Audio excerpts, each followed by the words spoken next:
Welcome to another St. By Night revamped production. The following is rated for mature audiences and may contain graphic themes that will be distressing to some viewers. As always, we recommend you ensure the safety and well-being of yourself and those around you at all times. Viewer discretion is advised.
And welcome back to another episode of What the Hell Is That? A Hunter the Reckoning Chronicle set in St. Petersburg, or slightly south of, in Florida. We are on St. By Night, obviously. You can find us on Twitch, you can find us on Discord, you can find us on Instagram, on TikTok, on Spotify and podcasts. You can find us on YouTube. Not just us, but also we run Vampire the Masquerade and Werewolf the Apocalypse as well. Come join us, come hang out, come have a look at what we're doing, catch up on previous episodes. But tonight I am joined by this amazing table of players. Take it away. Bring us in. Hi, I'm Nabbers. You can find me at NabbersRaw on TikTok. I play Emery Gaines. Hi, I'm Sam. You can find me on TikTok at Vampire Kaylee May, and I play Ella Gaines.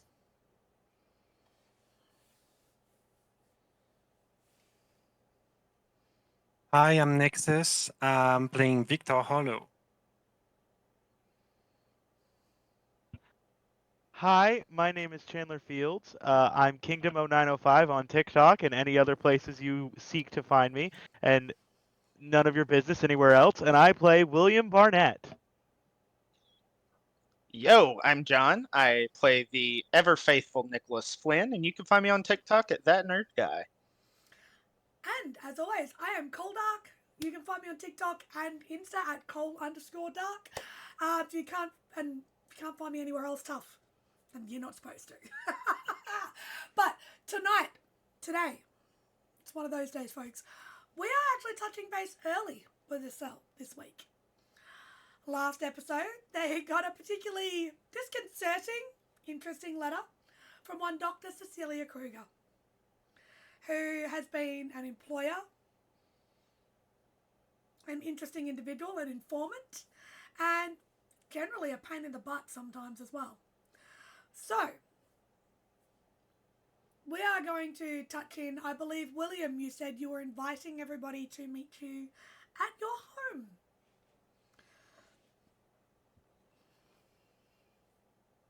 You're muted, hun. Indeed, William's going to invite all of his lovely friends, uh, lovely, definitely not slightly illegal terrorist friends, to his home, uh, to his home to discuss some more slightly illegal activities that may or may not be on contract and paper now with his lawyer. But he's not telling his lawyer about this coming forward. He just says he needs contract review. So you've contacted Dustin for an emergency contract review. Yes. Fantastic. So Wednesday afternoon rolls around. All of you arrive at a familiar building in whatever way you choose to.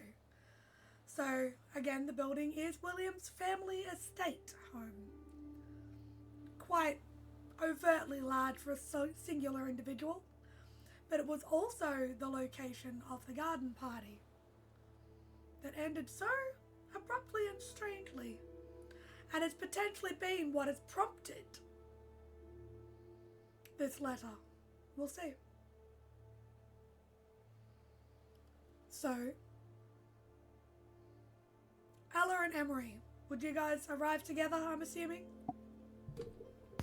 Oh, yeah. Mm-hmm. Okay. So the sisters arrive, no doubt Ella with coffee in hand, because I highly doubt she's arriving without one. Followed by Nicholas and Victor. Sounds like a plan. I'm good with that. So you guys would all arrive. I'm guessing you would invite them for about 4 or 5 o'clock in the afternoon? Yes, he would. It would be about. He would actually specifically put 4 o'clock in the afternoon because he knows full well that the rest of them are going to show up around 4:30 or closer to 5, and then tell then tell Dustin to meet him there at 5 o'clock. I guess given the circumstances, that would probably make Nicholas the first one there on time, Yes. because now he owns his own business, Yeah. and he didn't tell anybody. Exactly. So Nicholas arrives at 4 o'clock on the dot to an empty car park and knocks on the door. William comes up to the door. William would open the door, and you would see William is indeed in like a fancy person's bathrobe with a glass of wine in his hand, and he's like, "Oh, Nicholas, come in, come in, come in." As Nicholas walks in, he looks pretty frumpy that he had to close shop an hour early for this, but is okay given the circumstances. And William would probably notice he smells stronger than he probably ever has of like patchouli and lavender and sandalwood. Very calming fragrance and smell that he has about him.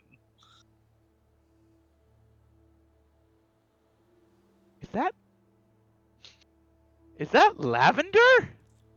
Yes, it's quite relaxing. Well, that's not how I relax, but I'm glad it works for you. It's more like my new business. I had some incense burning, and when you're in a shop all day with the window kind of cracked, you end up, how do you say, smelling strongly of whatever it was you had burning in the incense burner.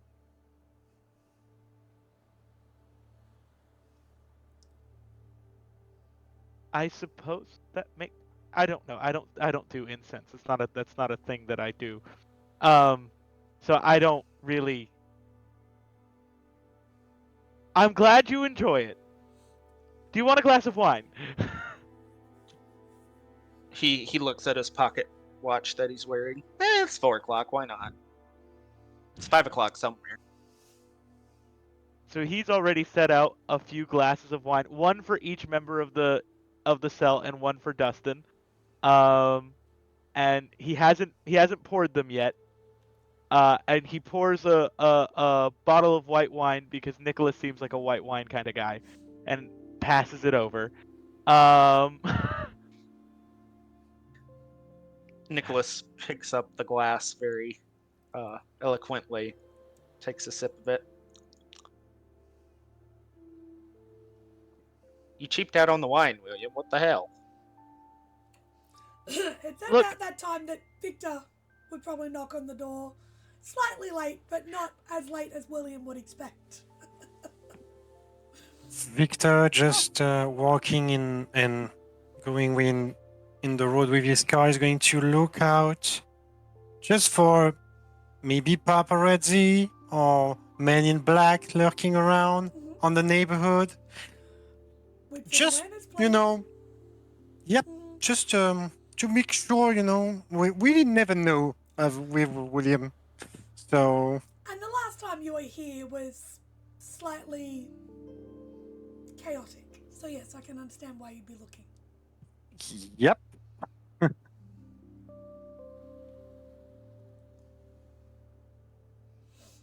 Need to roll that. Took. No, 2 successes. You do not see anything that causes you any concern or alarm in approaching the house. And even just approaching William's premises, you walk in, everything appears pretty normal. Okay. I'm just going to knock on the door. William rushes over, flings open the door. Mr. Hollow, come in, come in. Is he William, still in the don't do bathroom? that Yeah. He is still in the bathrobe, yes. What are you wearing? Wow. Hi. I'm in my own home. I'm allowed to be comfortable. And as always, the lesbians Yeah. are last. Come on, I'll pour you a glass of wine.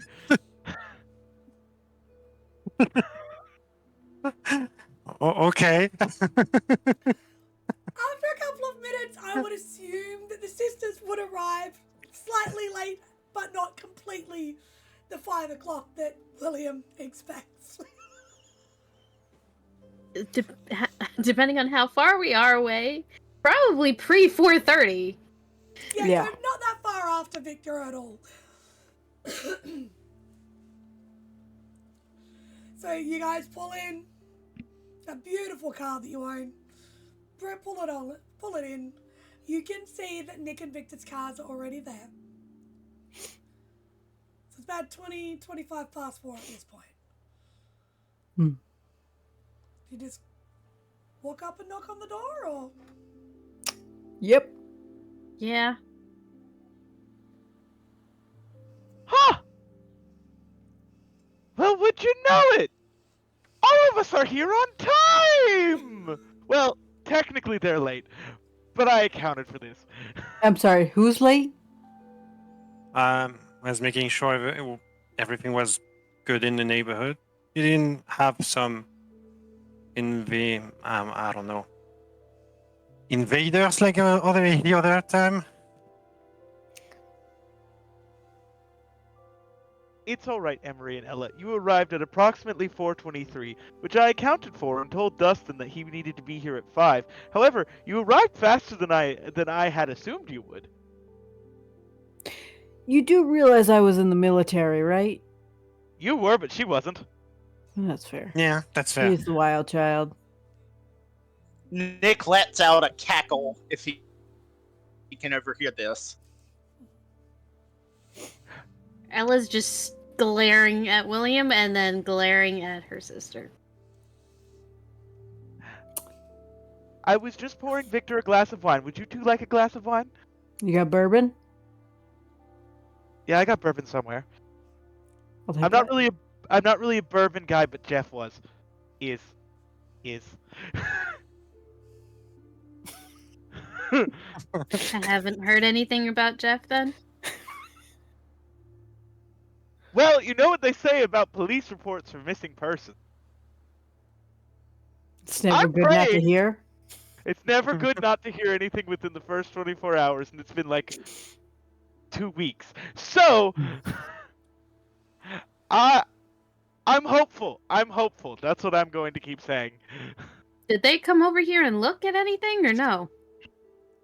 No, they have. Yeah, they have. Um, they have. Um, but anyway, here's some bourbon. Thank you. Emery takes the whole thing. We're gonna unpack that later. You actually pull out a carafe of, so it's already been decanted. It's actually whiskey, and it's like about mid-shelf. Jeff sort of was taking advantage of your money a little bit and getting the higher stuff, not just your cheaper bourbon, more of actually like a mid to high-end, high-tier whiskey. It's pretty good. It's fairly smooth in comparison. Gonna stow William- that one away. William would have done the same thing in his shoes. It's fine. So, you guys find yourself sitting in William's front room, drink in hand, and the opportunity to be able to have a bit of a conversation before the lawyer gets there. Knowing that there is a potential contract that you may or may not have signed. As one of you has. Have you guys got anything that you wanted to discuss before Dustin's arrival? I think we should let Ella do all the talking. Honestly, Oh, good Yeah. lord. Agreed. Yeah. I feel like a few of us could probably help her in her lies. Not me, but others. I have I maybe mean- a concern about something, but come on. What's your mean- concern? Are we actually making Sable an enemy right now? Because, to be fair, CC is the only, middleman to have met us, but I don't really want to have an org on my back, if that's okay. I don't know if it's being an enemy as much as it is getting out of a contract we were unaware of fulfilling. I get it. It's just, I don't want, if that's possible for us, to not be involved with Sable as well.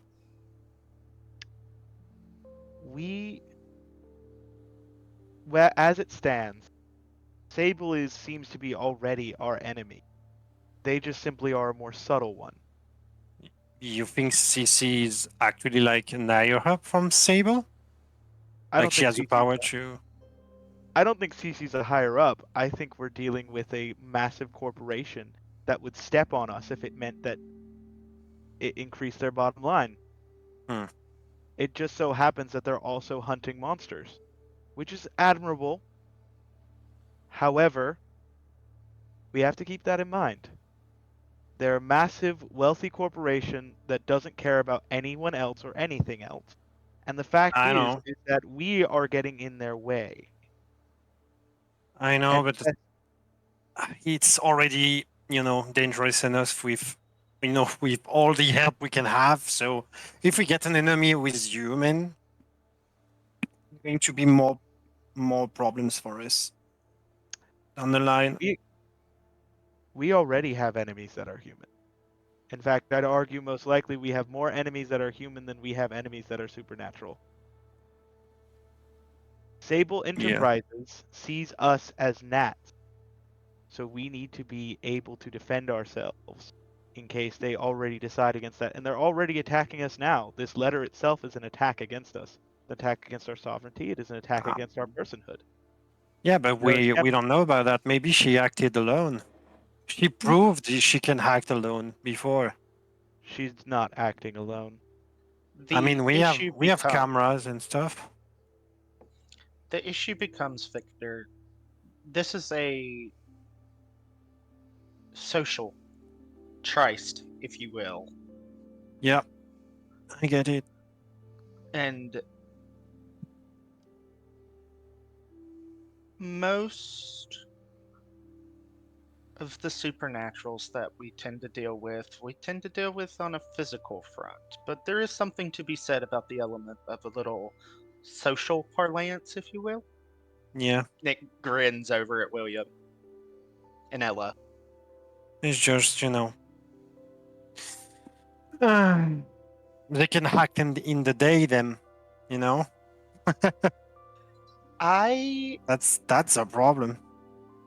the issue with this is we did what we were supposed to do, and apparently Yeah, I know. there was a secondary contract that we were not blatantly made aware of, which I'm Yeah, pretty sure is illegal in and of itself. yeah, I get it. I get it. It's just, I mean, screw CC if that can make you feel happy or something like that. But the org, all the org, you know.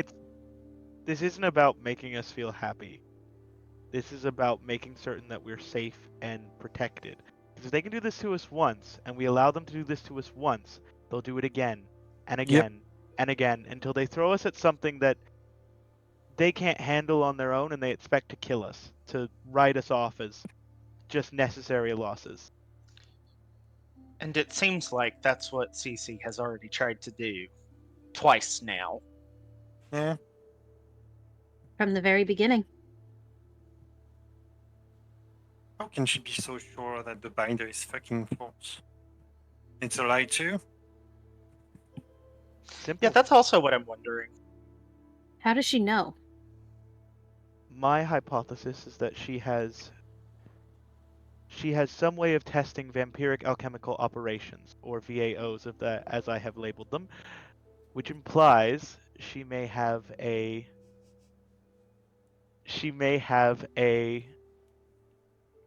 vampire on retainer. Are you saying she already has a live fucking specimen? Because if you are, I can't be certain. I have no evidence of that, but if I tried to do anything in one of those binders, I wouldn't be able to operate. Honestly, William, I think you might end up in jail for real because you made meth. Yeah. Well, pretty much. I mean, you know, if I'm just smart about it, it should be safe. But No, let's not say we did. Please, No. dear Why? God. No, Do thank we you. have a Once. copy still of the binder? Yeah. We should Yeah, have yeah, a yeah. copy. We Yeah, have- we have. Should we test Yeah, it we out? made a copy. I don't know if that's a good idea. If she's already I saying am- she has disastrous results, I don't want us to deal with that. The only thing that I have to say is that I'm with William on this. We don't possess the magical capabilities to make a potion work in the literal sense. So Neo if she's meat. saying, and from what I would assume, when someone studies a grimoire from another magician, as it were, things don't necessarily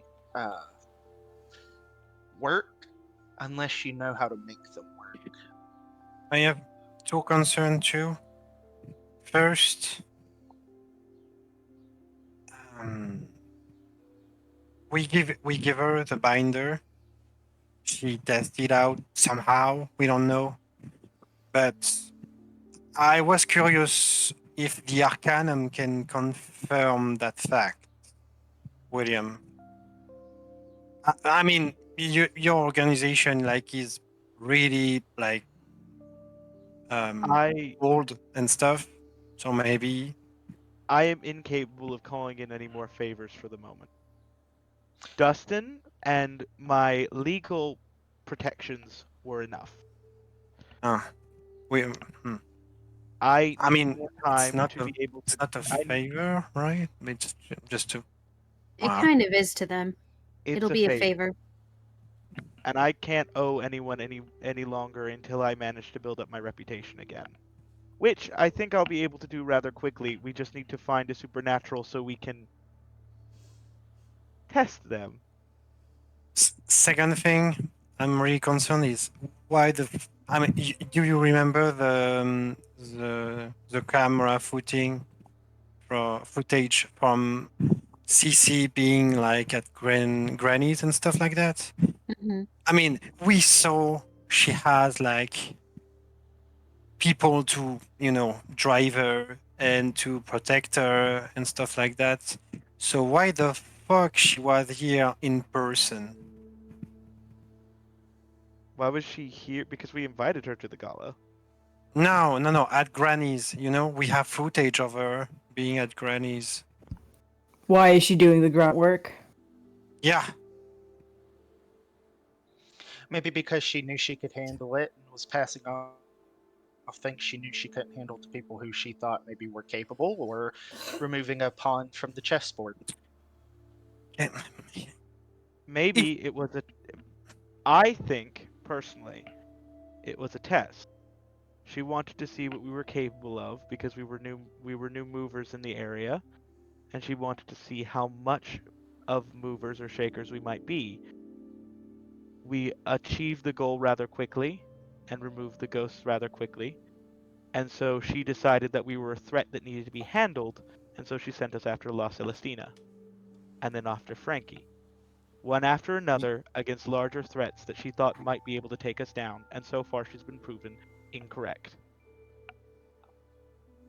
It's But maybe a eventually, crazy theory, but if she has the meaning to actually, test binder with hemophagic entities and stuff like that, could she be like why Granny's was stuck in time?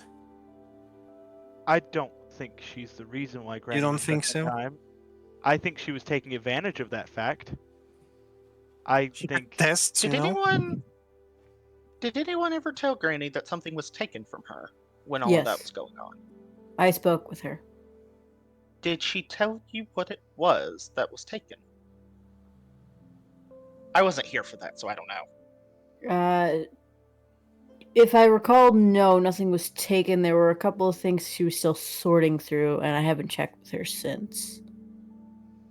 I can check on her if you want. So we see Cece break into an older hunter's safe house or place of business, whatever you want to call it, stealing a binder. Well, I want to know what was in the binder. I wonder, does Granny know that it's missing? I And pretending never met this woman Um, also. if I may, she didn't steal a binder from Granny's. She stole a box. I Right. Box. Okay. I am very curious what was in that box. I am I can check on very curious. I can check with Mine- Granny's with this box, maybe. I already have to have a chat with Granny, so I can ask. I'll go with you. So at about that time, this time you hear a knock on the door. William, it's your home. You should go answer it. I suppose. And William sort of flutters his way over to the door. Are we really meeting his lawyer with him in a bathrobe? Weirder things happen, my dear. This is true. This is us. It's Hunter Life. Might I It's remind William's Hunter life. you that at one point William turned up late at night with Nick severely damaged, a rifle, a pistol, and a bathrobe to an emergency unit. I forgot about that. So this is not the strangest thing that he has ever done in a bathrobe. And then we lied to the authorities that we were at a bar. It was great. So Oh, Lord have mercy. you open the door, and there is Dustin, wearing a dark navy suit, quite well tailored. His short, neat hair sort of combed back. It does look like obviously it's the end of the day for him, but he's still very well presented. He's carrying a briefcase. He's mid-frame, walks in. Dr. Barnett, pleasure as always. Dustin, come in, come in. I'd like you to meet my friends. I wasn't aware this was to be a group consult, but very well. Yes, would you like a glass of red wine or white wine? Neither, thank you. Not interested in partaking whilst I'm working. Find it to be quite unethical. Coffee or tea? Water will be just fine. Water then. And he goes and fills up a glass of water and brings it back, sets it down. So, As Dustin walks in, he sort of seems to look over all of you up and down slightly. Afternoon. Pleasure to meet you properly. He extends a hand to all of you and it's Dustin McLaren. I'm the lawyer on retainer that I'm sure Dr. Barnett has told you about, with his propensity for conversating with different people. And anyone who does accept a handshake, it is a very firm, competent handshake. Nick looks a little more relieved when he gets that handshake. I would like a wits and awareness from the two military individuals in the room, please.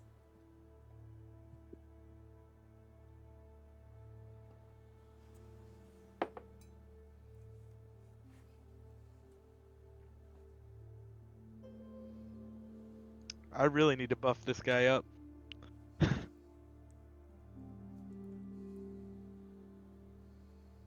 What? No. Victor, nothing strange sort of strikes you. But Emery, there is a particular way that you are taught to crease uniform for dress in the army and in the defense force. His suit is well pressed, but it is pressed almost identical to that of somebody who has served. Obviously not as crisp because suits, but it's very similar. Mm-hmm. Well, I'm assuming, considering I was asked to come here for a contract review, have you all decided to actually officially amalgamate and create a business contract between each other? No, which might actually be our saving grace tonight. Oh, very well.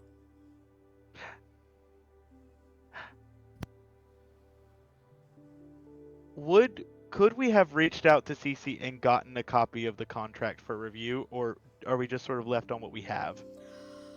Nick, I need you to give me an intelligence technology roll, please.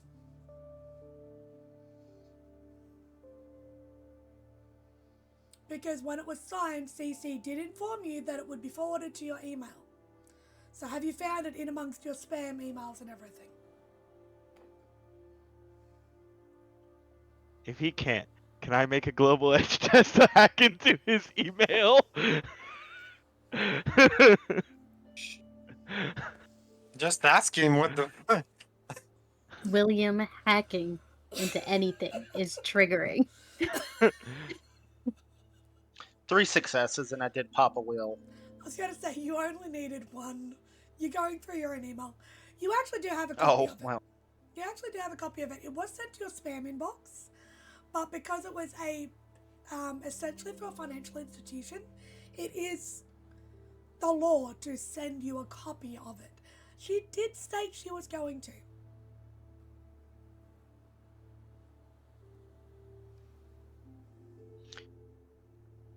Nick is going to pull up the contract and hand Dustin his phone.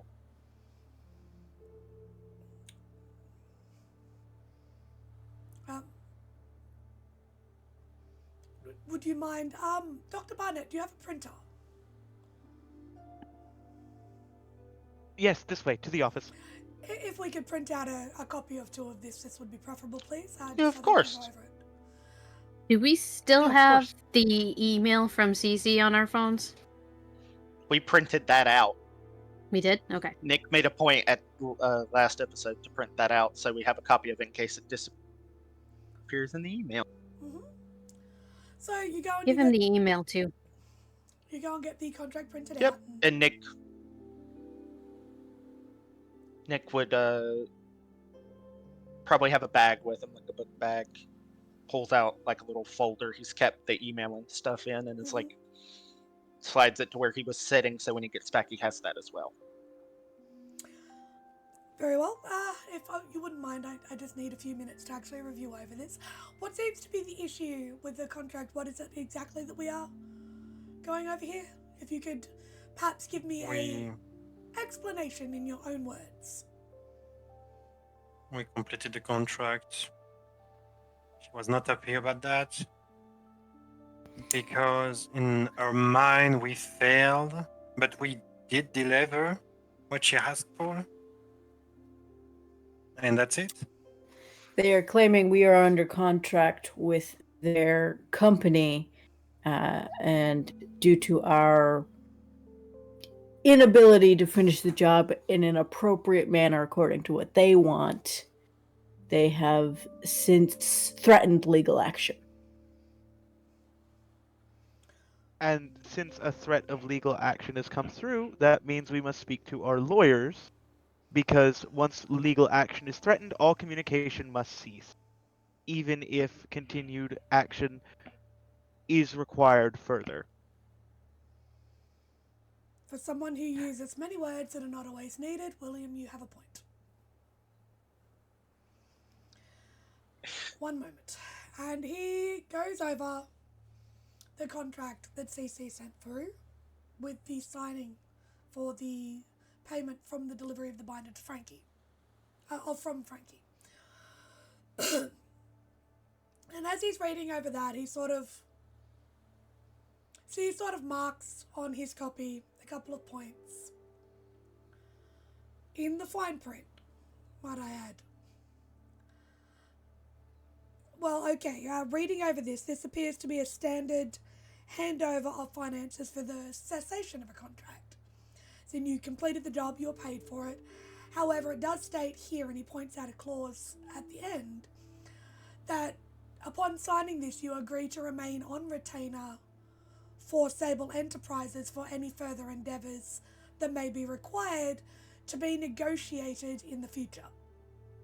So you did, in signing this, agree to remain on retainer for any further contracts that may be requested. Now, there is no specification of contracts. There is no specification of what your retainer is.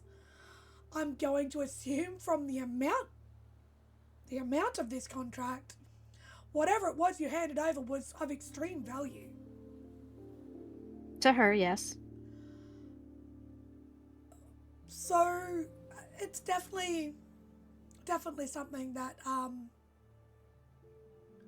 was this signed by all 5 of you? No. No. It was only signed by No. No. It was only signed by Mr. Flynn. Interesting.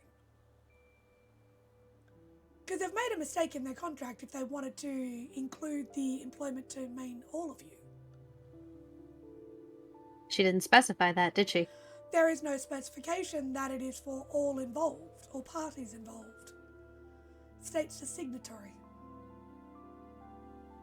So really the only one on retainer is Mr. Flynn. I think she's assumed you had already amalgamated yourself into a business of some kind. We have not. Interesting. And this letter, and he opens the letter, the printed email, and starts to read it.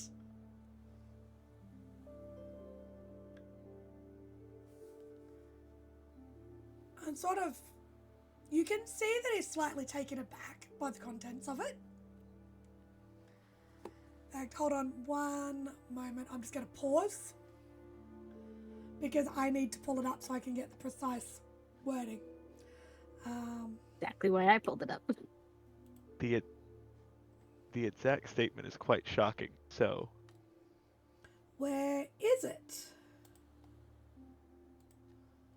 I believe there is a copy of it. It's not the full thing. but It's here. on beta chat. If I you linked it in the beta for those who are looking. Thank you very much. I'm only keeping my hand up so I can find it easier. Yep. I tagged you. I got it.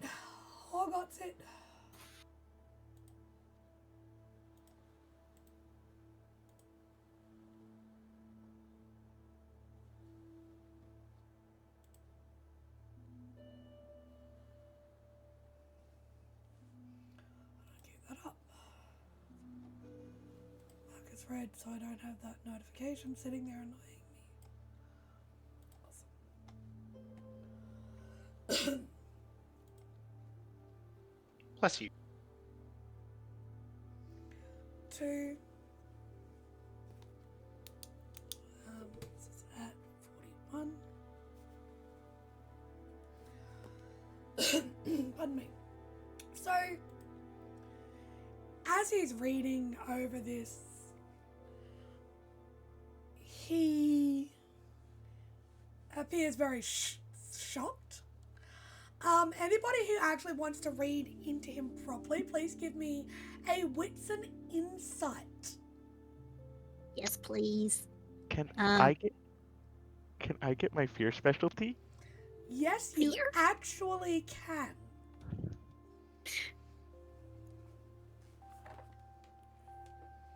Does my specialty come into effect? Technically, yes. Ooh, from I'm gonna use memory. some dice to reroll, but that's 3 a good roll. successes. Well, I don't think I can anymore. How many, 6 Victor? successes on a crit. Victor? 3. 3, 2. 3. 6 successes on a crit. 4, and I used a will. For those who got 2 and 3, he looks about as perturbed as you would expect somebody to be, reading essentially about a requested kidnapping.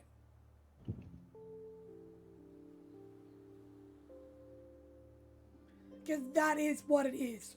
It is a requested kidnapping. It is a specification of the contract.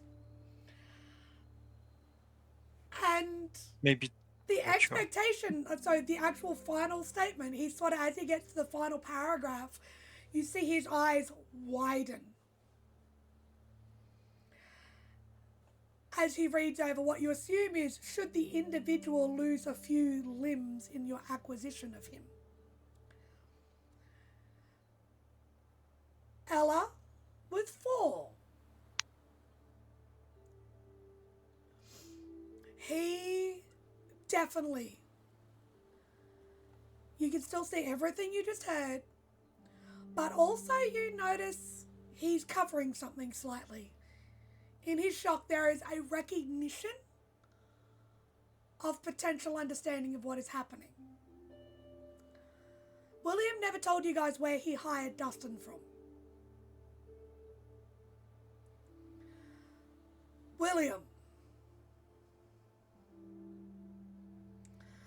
Dustin is starting to show a recognition of exactly what it is you guys may have come across.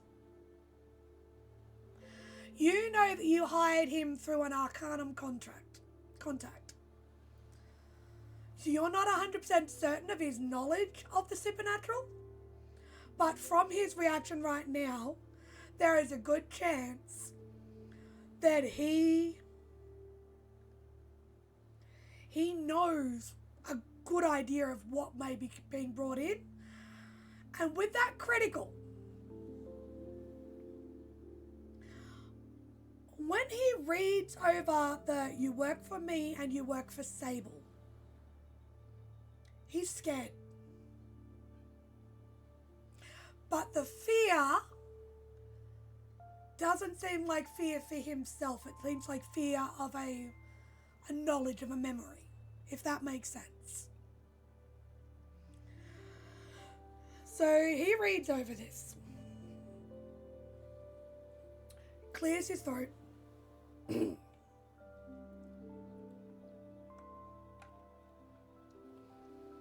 well, can tell you right now, all of you, this letter alone absolves your legal right to that contract. You have no legal obligation whatsoever to Dr. Kruger because of this contract. And because of this letter. It's a relief. Good.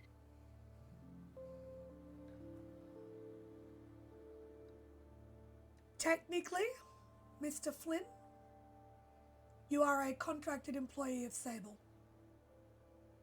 However, again, this letter, should you choose to absolve yourself of that contract, it would be very easy to do so in court. I have a question. Okay. Dr. Barnett, you are aware of, obviously, my contacts and the individuals that I know and that I've worked for. That's how you got my details. I am aware. How much of what is contained within this email was relative to Arcanum level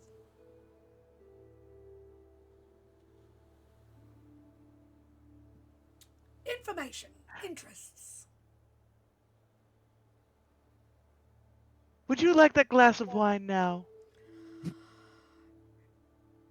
He's going to look at Emery's glass of whiskey. Something a little stronger, perhaps? Give him the bourbon. Emery hands it over. It's gone in one shot. Just, no, the glass, like it's down. He ate the glass? No.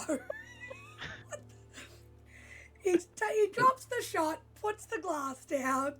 Oh my goodness, folks, can you tell it's late in the evening? Puts the cup down, and he sort of... So, I'm unsure if you're aware of this.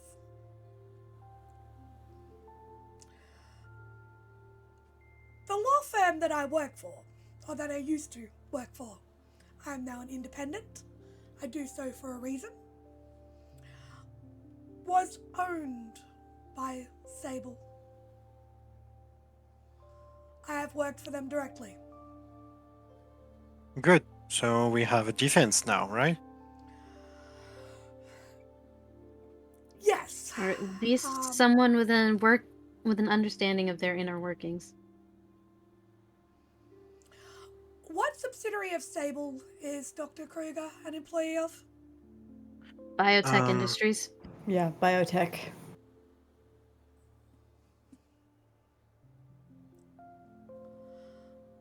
I don't know how to say this politely. And he looks at his Mr. watch. McLaren, we just watched you down a shot of whiskey. I'm pretty sure you Yeah. can say whatever you want. He looks at his watch. Say what you have goes, to say.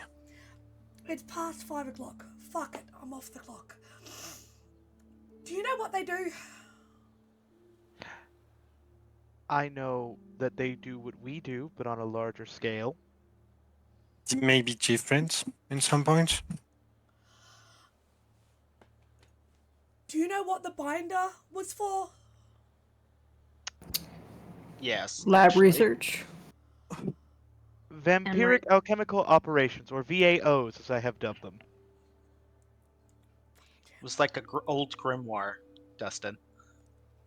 Except, I think if we tried to mix anything out of there, we'd just make drugs, and that's not good. Yeah. So,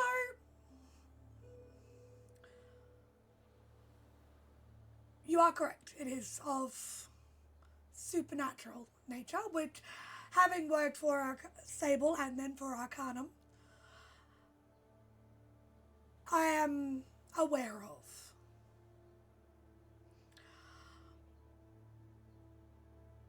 Sable Enterprises, there's no other way to...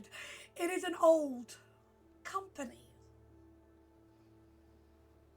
It is not an How official old? organization in any way, means, shape, or form.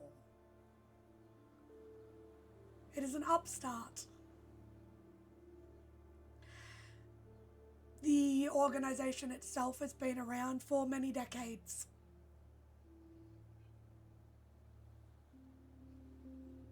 From memory, I believe at least 150 years, Okay.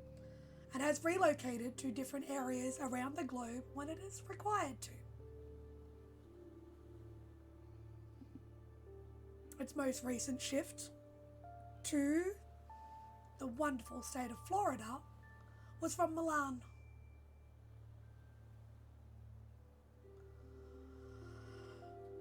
Okay. Now, the question is, and this is something that I need to ask all of you, how on earth did you end up entangled with them? Good question. Robert, Mercius, and Sally.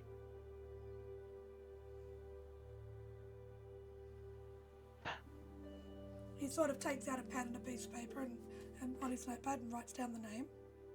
Who gave us that first job? It's my contact, I think. Do you mean the first job that got you the placement, and this is out of character, the first job that got you the placement in the museum itself? That was from Robert. The first job with Sable was with Sally. Victor, what's Sally's last name? Not sure I really want to say it here. I mean, you understand, right? Victor, this is not the time. Just say it.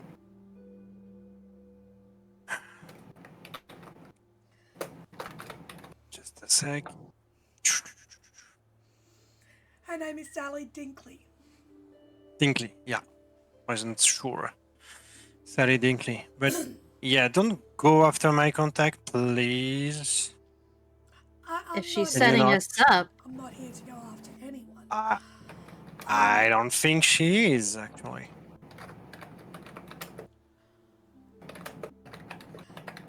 How did you all come to meet at...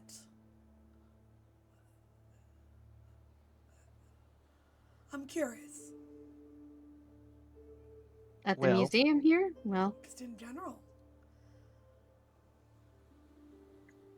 I was an extra, so I'll tell my piece after they say how they met, because I have no clue how they all met. Were you all just summoned randomly? I was contacted by Robert after I completed my PhD to come down and help him out with a few endeavors and obtain a tome. The other three, I'm not certain how they got here, but I met them when I got down here.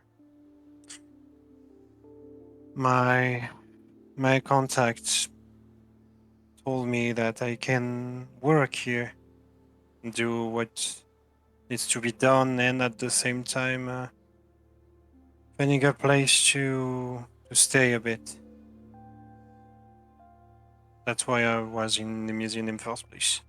And you two? our uncle told us about something going on here and sent us here. What's his name? Brian Gaines.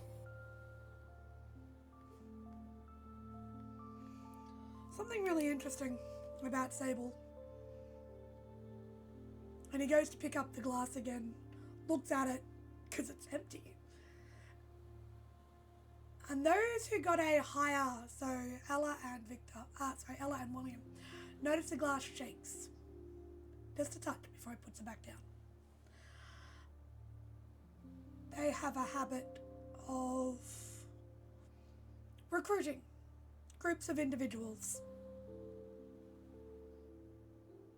under the guise of other organizations in order to do their work for them. They are not what we think of when it comes to the organizations in your line of work, more so.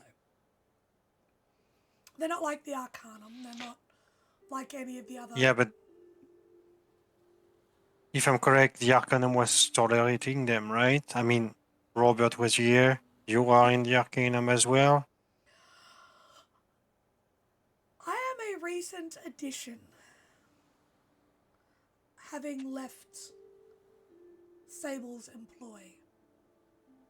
So, the reason I'm asking for names is I'm going to go back over some of the information I was able to obtain whilst working for them. Because I like to pick up individuals who have been rejected by other organizations and perhaps get them to work slightly less ethically. Not that a lot of people in this employ, in this area, work ethically, but yes, what? I'm not a teacher. You don't need to raise your hand, Miss Gaines. Cole, I'm trying to get your attention. Can I do an insight check to see if he actually is no longer with Sable, or if this is just Give me what's an some insight. specialty? You may attempt to use a specialty, yes. Discerning lies. Let's go. Was Nick guided to Florida? Because we never really ironed that out on why he chose Florida as a vacation spot. Well, I'm using another will. You were told that it was quite warm and lovely down there at this time of year and it'd be a good place to travel. Who told him that? His contact. Was it Jack? Write down the name Jack Connolly, he says to Darren. Okay. Or O'Connolly, I can't remember. Jack That's weird. I mean, I never been approached by any organization whatsoever. Yeah, and I'd Before, probably turn any organization down if they did approach me, so there's that. Same. Emery's gonna pull out her letter. You're cutting out a bit. Sorry, what was that? Emery's gonna pull out her response letter and have Dustin read it over. I also got 3 successes on that. At 3 successes, you can't tell. Okay. You can see that he definitely has an understanding. He appears to be speaking from knowledge of understanding. There are no tells or anything that you can see that would imply that he is still working for Sable. Okay.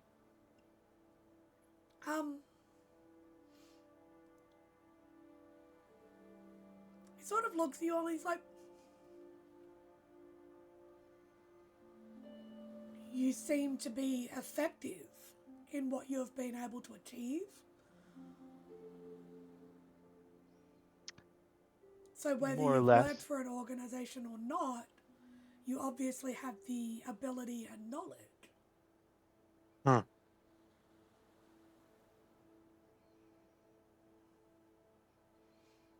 Do any of you have current connections with any organizations at all? Yes. I still have connections within the Arcanum. Might I recommend you actually investigate how deep they go and ensure they are really Arcanum contacts and not plants.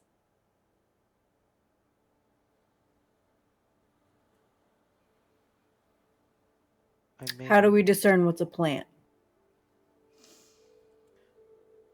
Well, is it Arcanum for you? No. Okay. Well, I know that with the Arcanum,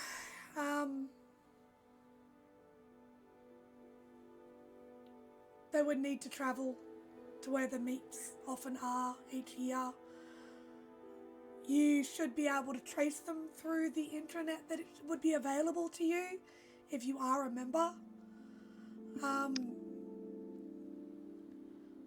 I know meet Robert's this a year member. was in London, so that should give you an understanding. London.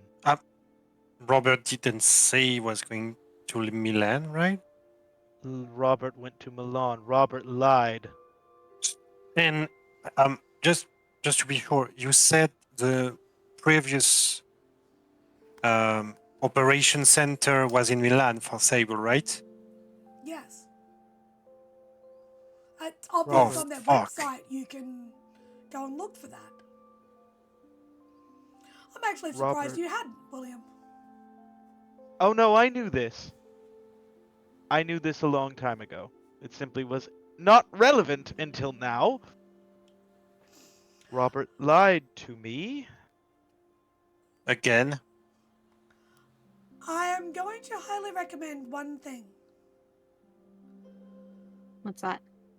Do not in any way. Well, I can't tell you that because I have a feeling you'll do it anyway if I do. Any outward and overt,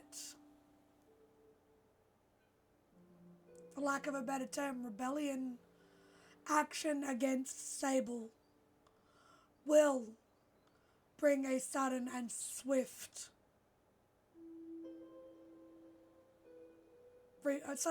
repercussions. They're not small and they don't mess around. yeah, but why us? I mean, yeah, we are somewhat effective, but they're not going to send us, I don't know, goons to take us out. Makes Yes, no they will. sense for them. It'll make an example.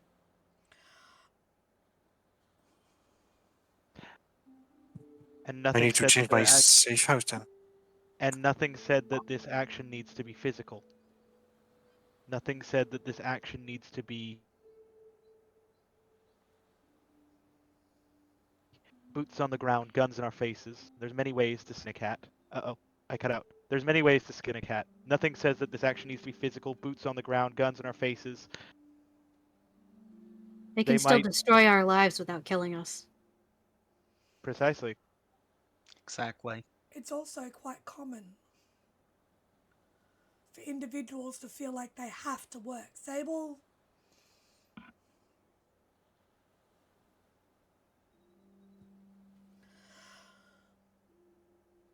they take what is important to you.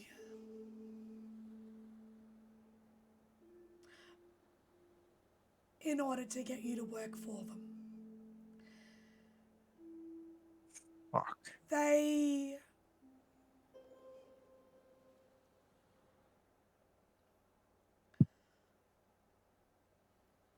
They don't just work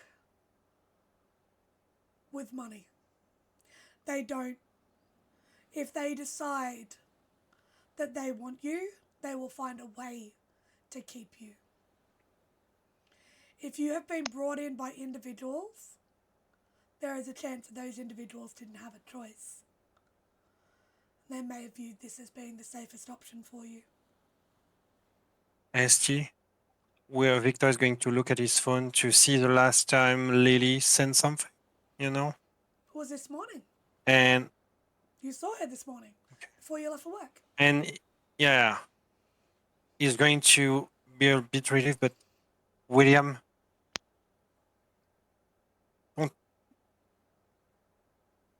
is it Jeff kidnapped by Sable? I'm sorry, what? We don't know. Jeff has gone missing. I was about to say the same thing. And knowing what we know about Cecilia Kruger, she really likes the beach.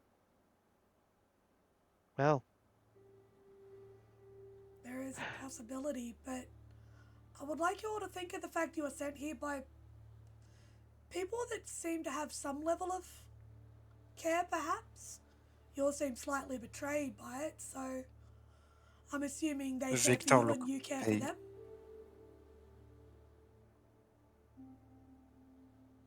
Fuck. I don't think Dr. Kruger did that out of I don't mean Dr. Kruger. wanting I mean, William to be a part.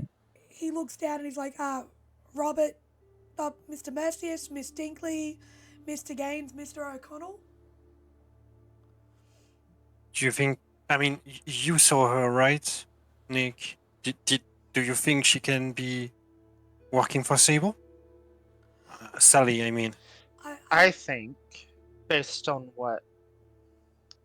Oh God, what's his name? I forgot his name. I'm sorry. Darren? Dustin. Daryl? Dustin. Dustin. Dustin. It's Dustin. That was out of character. Sorry. What is your Based on name, what little man? based on what Dustin said, it seems like when Sable wants people to work for them, they don't really give them much of a choice. And And It more would what be I'm naive seeing to is believe. potentially from Dr. Kruger a very heavy-handed attempt at that.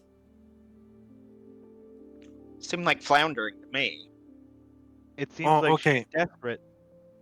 It seems like she may be in a position where perhaps her entire livelihood is at stake if we don't succeed. But in Yeah. doing so, she shot herself in the foot. I mean, And to be perhaps fair, if- I'm curious. if she actually made us afraid of what's coming, maybe she has the same treatment for his superiors. Have you met that woman? I don't think she gives a shit. I suppose, though, here's the now problem we need to worry about. I am technically the only one liable for that contract. One letter. In You theory. won't be. Can you do that? Can So, you draw up that letter? Miss How Gaines, can we the letter protect- that you gave me, you handed it. It did. That doesn't mean we can present it with No, any the one bearing to her. The one that Emery. The other Gaines Oh. gave a response letter to Dustin.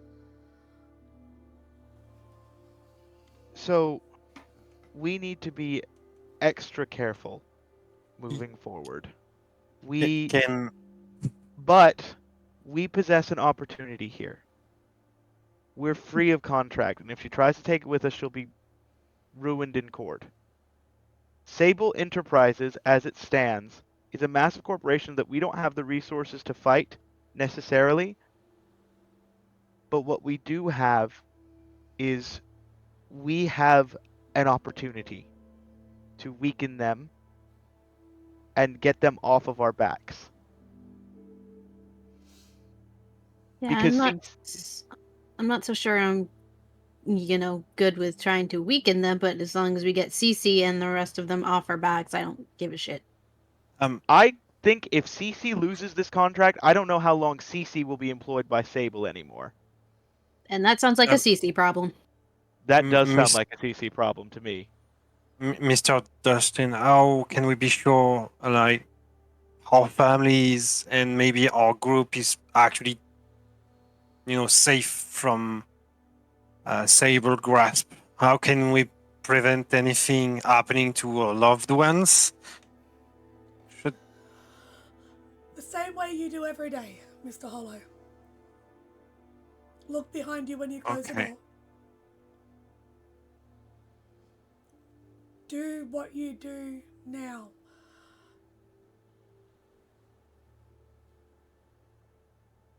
I get the feeling that with the amount of money that was handed over, there may be an outreach to negotiate some form of equalizing the payment, but most likely not from Cece, considering the letter that she sent. There have been instances of employees of Sable who have overstepped their mark, who do not remain in very high standing for very long.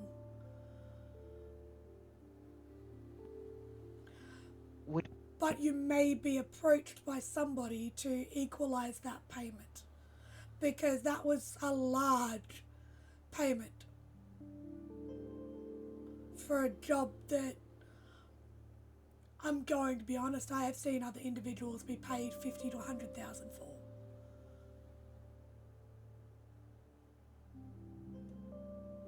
Would it be in our best interest then to have you, as our lawyer, reach out to Sable Human Resources with this letter in hand?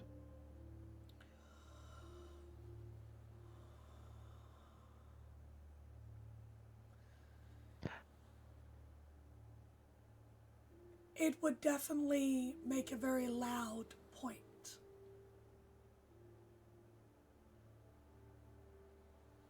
Would it get her to back off?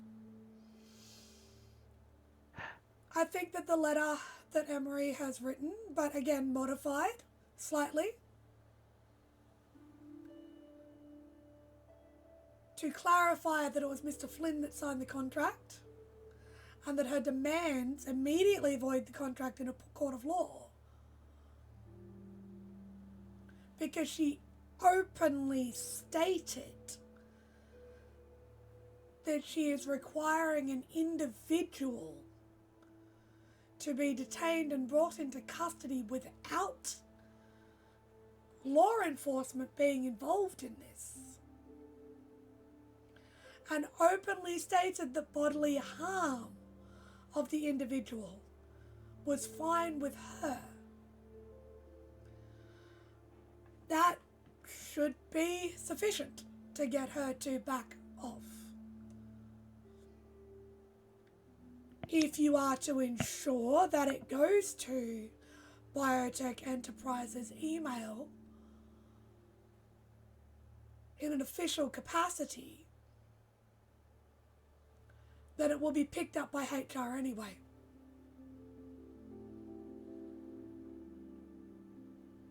It won't be And embarrassed. therefore,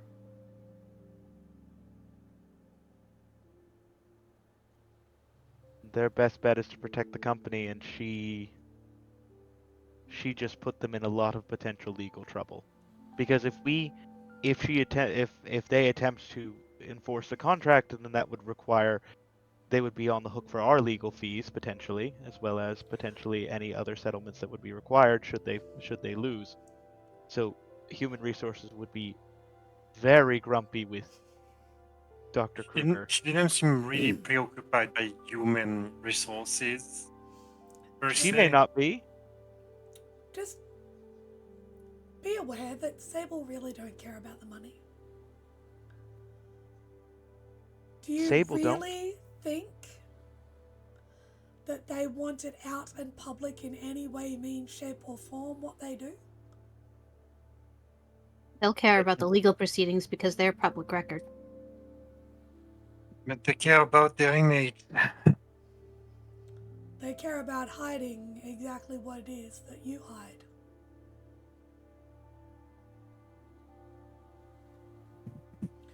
So if she really wants to push this and she really wants to bring it to court, like she said, we can.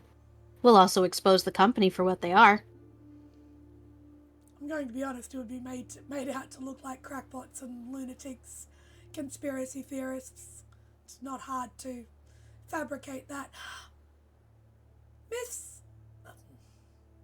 Emery, was it? Yes. Who did you say you worked for? I didn't. Ella's just gonna give her a look.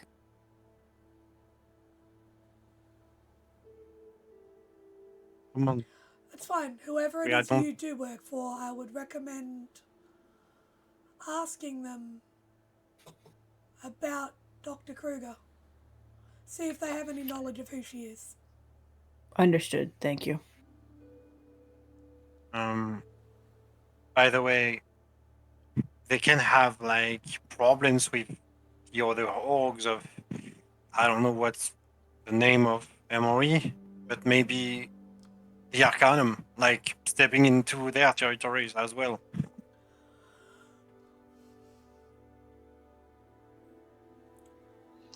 I mentioned it. Sable tend to hire those that are rejected by other organizations. second home, I for didn't. lack of a better term. Yeah. I didn't know William was rejected. I wasn't. At least not to my knowledge. I've In never fact, been associated with one. my public, have access to the intranet. I have access to all of the databases, or most of them, all that my status would allow me to have access to. I have published articles in their databases. I am a member. And your contacts that brought you here? Robert Mercius, I no longer believe is, because he wouldn't allow me to publish his name. He wouldn't allow me to credit him. So I'm starting to think now that there was a reason for that. Definitely something for all of you to think about. Again, be careful, be cautious. Sometimes things are I not need what to they check out. seem. Sometimes things are not what they seem. There are often people that So, have been brought in to Sable, myself included. should we At this confront point- our No other contacts? choice. At this point, Nick has went and grabbed the whole bottle of wine from William and put it down in front of him, and he is having a moment. And he's gonna look at Dustin after pouring a glass of wine and then chugging straight from the bottle. He's having a time with this. So Ella's gonna reach out what her I'm hand for it. Yep, pass the bottle. Nick is gonna look at Dustin. So we need to reformat that letter to be just about me and the fact that there is no contract. And then if CC keeps uh legal lawsuit, that's the word. Let her know we'll take her to court and create a whole bunch of problems, and also write an email to the HR people at Sable or Biotech or whatever. Or It's just CC. Just CC. The HR will pick it up. Being honest, if you can word the letter, you see it takes a second and sort of chokes the words out slightly. Inform her that if she does not cease pursuing this contract, that she will be contacted by your lawyer, Dustin McLaren, You sure about that? and that any further correspondence should be directed to him, and then I will relay it to you. If you're sure. He reaches into his pocket, pulls out a photo. It's of him, a woman, and 2 children. He looks about 10-15 years younger in the photo.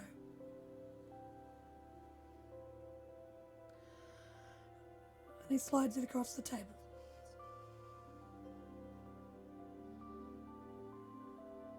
I'm sure. I'm done.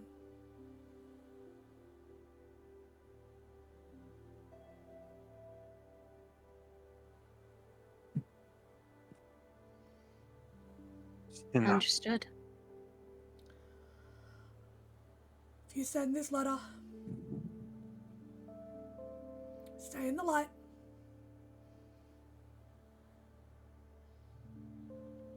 Get cameras. Be smart about what you do.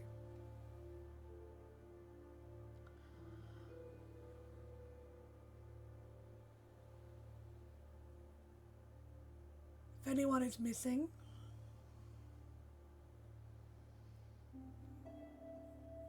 do your best, but for now, the best thing you can do is keep yourselves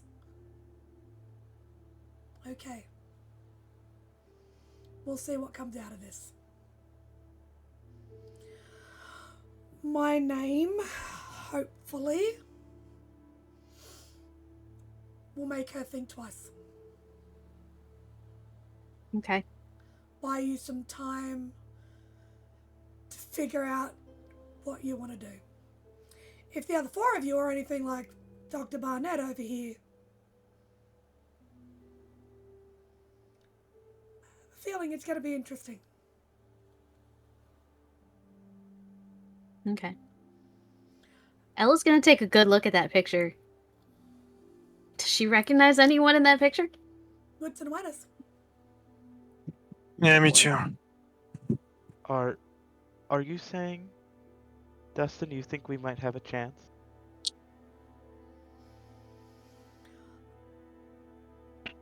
I'm saying that there is a possibility of extricating yourself from Sable's influence.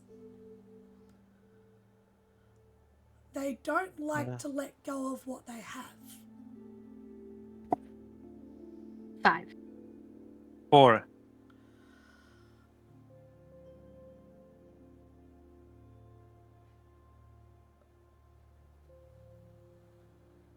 One of the children,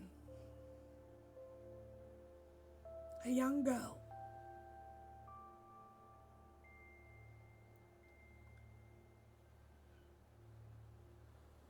has familiar features.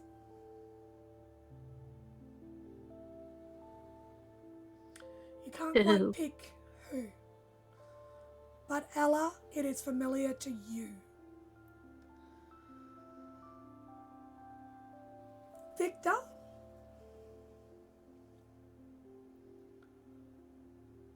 None of the individuals in that photo have any relevance. They don't. You will remember what they look like from now on, but Yeah, you don't. that's why. Should the Mr. Dustin, should we confront our contacts about that? Or They it, may be just it as will much be seen victims like rebellion? They may just be as much victims as you are. For all you know, you are the reason that they are working there. Fuck.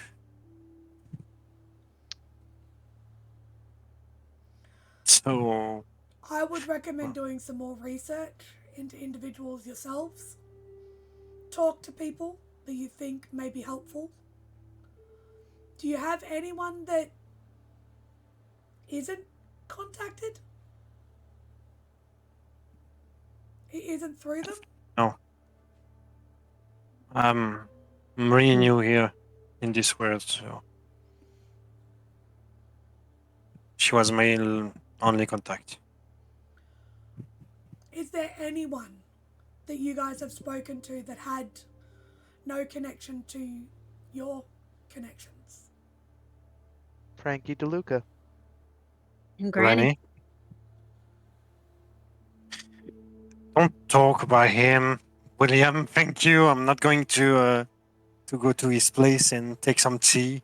With a Maybe fucking... you should grow up, because I don't apparently fucking care. he I is the will not last. speak to him. Then you don't have to. Thank you. You can keep acting like a. You can keep acting as you are while the adults talk. William. That's enough. We're done talking about this. Either way, if you wish to send me an email or a letter to review before you send it, by all means. But you I will seem do to that, have, thank you. I was going to say, you seem to have the knowledge and the understanding of how to at least write well, Miss Gates. Thank you. If you don't mind, before I decide to imbibe too much more of this fine whiskey, think I need to get home. I need to check on a few things myself before you send this. Thank you. If there's anything else, and he slides a couple of copies of his business card across the table so that all of you can have his number. Grabs the photo, tucks it back into his sort of breast, the inner lining pocket of his jacket, and goes, I think I'm going to be clearing my calendar for a while. You might need to pay up on that retainer, Dr. Barnett. We might be working together a bit more. We'll see. I think we may be working together very closely.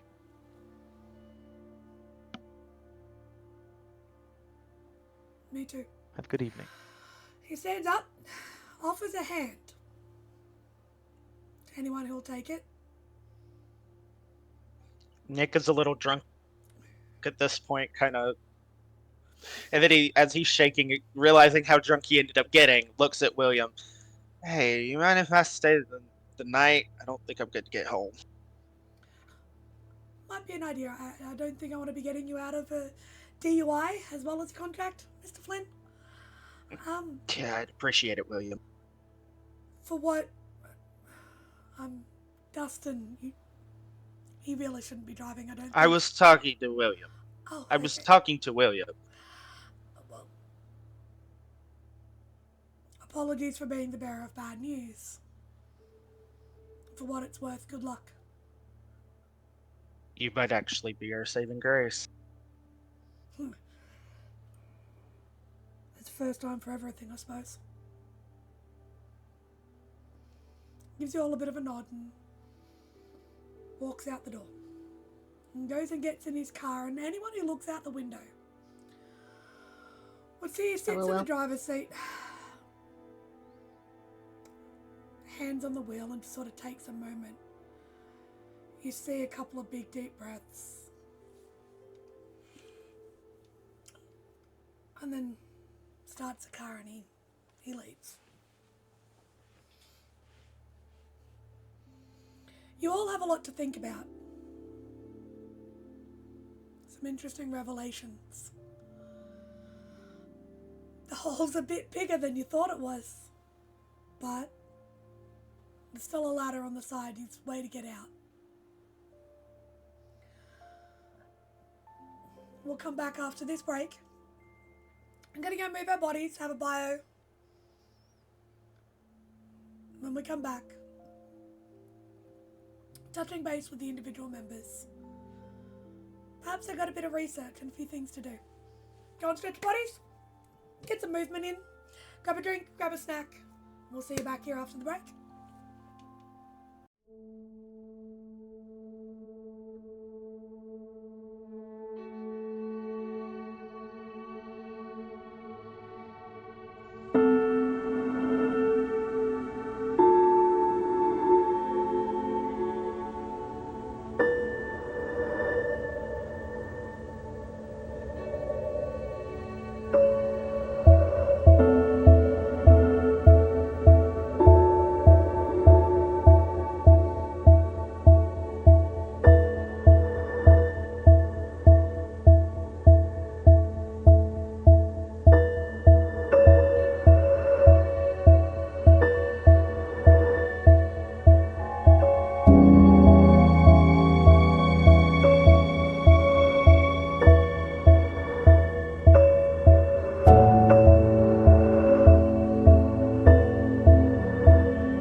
Welcome back, everybody. Hope you guys had a drink, moved your bodies, got a snack.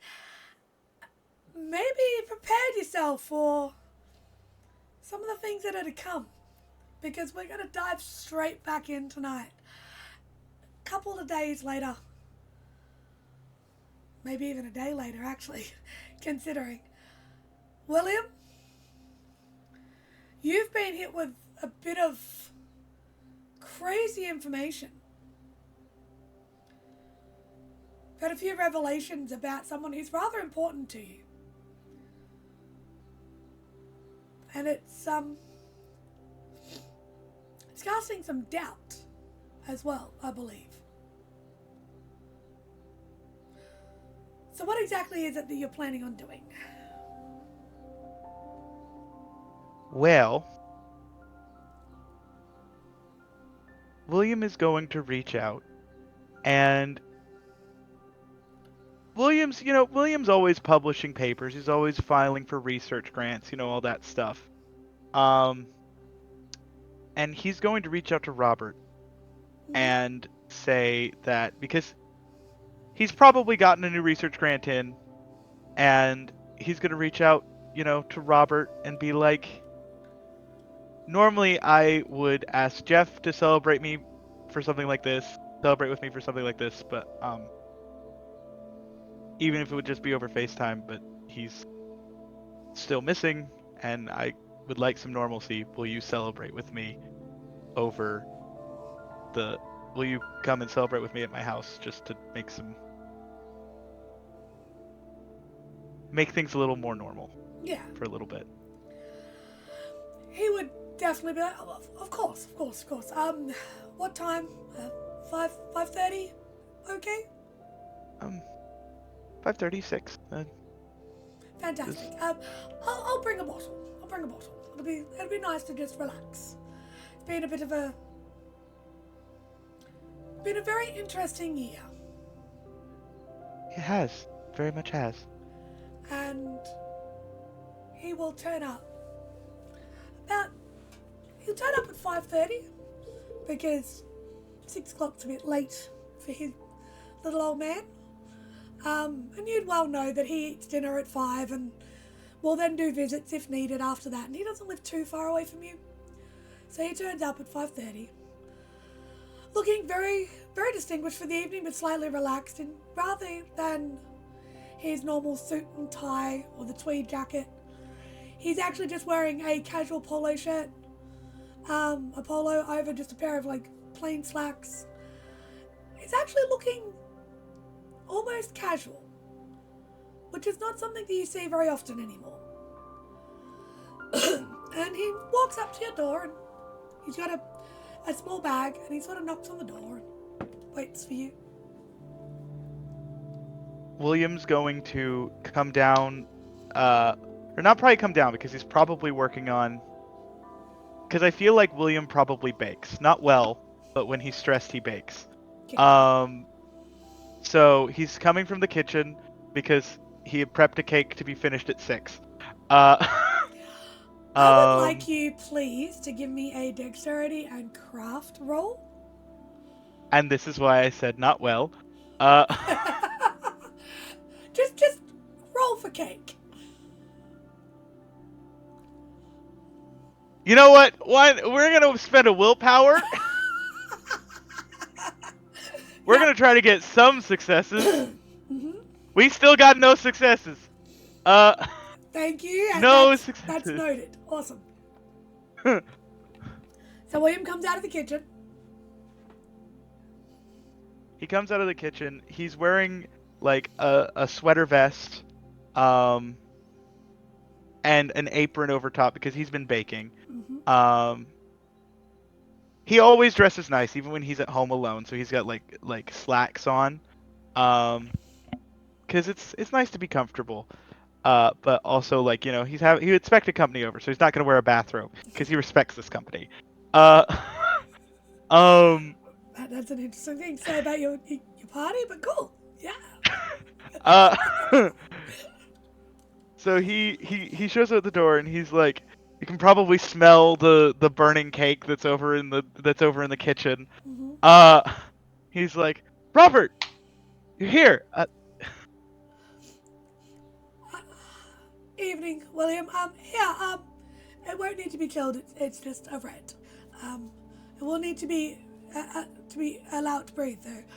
Are you missing something in the kitchen? And he sort of sniffs, and you turn, and there is literally a trail of smoke coming out of the kitchen door. He's like, do you need any assistance in there, William? No, but I am gonna grab the fire extinguisher. Okay, I'll make myself comfortable in the drawing room, shall I?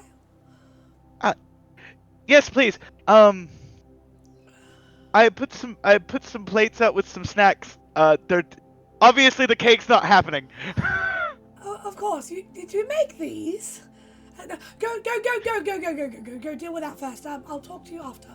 And he sort of walks concernedly into the front room.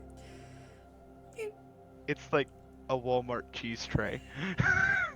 In case this happened again.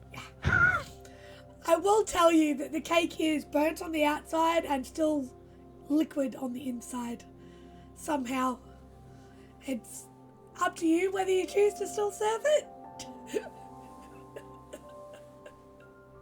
But I think perhaps the nerves of the last day or two have gotten to you. William looks at the cake and says, "We're not having cake, we're just having the cheese tray." That's fine, William. I think that would be... And you sort of hear him mutter something from the other room. When you walk back in, he's opened the bottle of wine and he's set it into a carafe to breathe. What is it exactly that we're celebrating?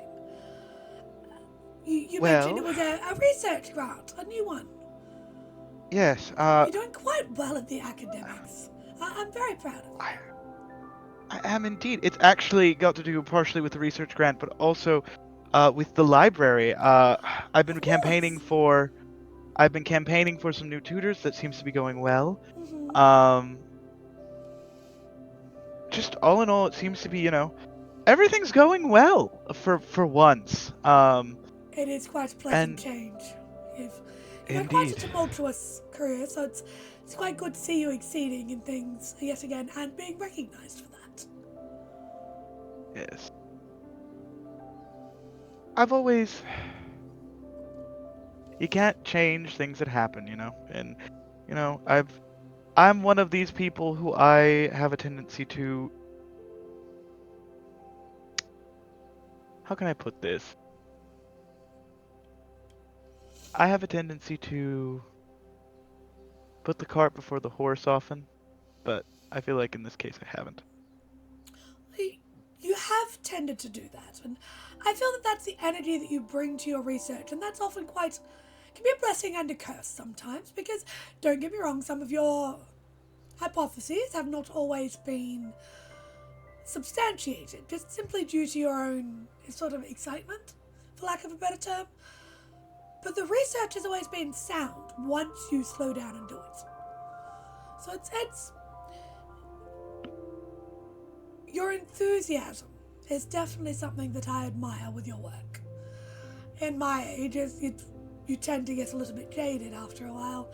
It can be hard to drum up that kind of energy to commit to new tasks. So it's quite refreshing working with you, William. And I've appreciated your energy and your presence at the museum. It's been wonderful. And I've enjoyed your wise and steady counsel. It's been a godsend over these last few weeks. I wouldn't quite go that far. I'm not infallible.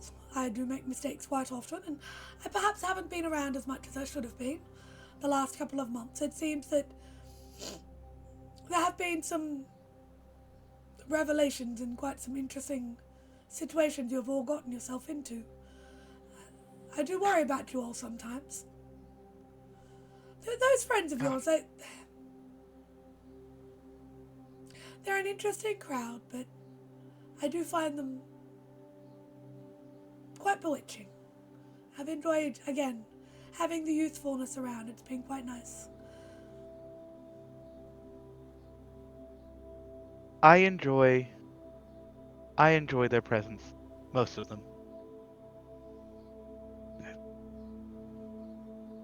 Sometimes a few of them can get on my nerves. They all can get on my nerves, but I get on their nerves, so it's, it's fine. Are you still bickering with Emery? Is she still bullying you?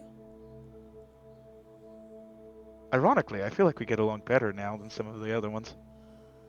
Well, that is definitely something to be commended. Well done. I also bully her back, so it's fine. From what I can gather, that's quite common for those who've been in the military, so it may be a language that she's more used to. Yes, I suppose. So what was this grant for, and what sort of tutors are you looking for at the library? So, the grant for the library that was approved was the one that actually got us, and one that I was doing the charity event 4 months ago. But the charity event was mainly to draw attention to it, to install backing. Obviously, the funding obviously went to the library, but it allowed to show that things were going forward. So, and then on top of that, all that happened, and then, I also wanted to celebrate, because your return from Italy went so well. Yes. It was slightly tricky getting back in after your little endeavour on the internet. They did, obviously, attempt to connect me with you, but it was all cleared up, and it was quite a lovely trip. It was good to reconnect with individuals I've not seen for quite some time. And how was Milan? The weather was pleasant enough, and so was the company, and gained some interesting information, and was able, again, as I said, reconnect with old colleagues. Rather stuffy, really, just lots of dinners and talking in libraries, like posh old stuff. I swear it was like I had to dust the nose and dust the shoulders once I got home from rubbing shoulders with the wrong people or the right people so much.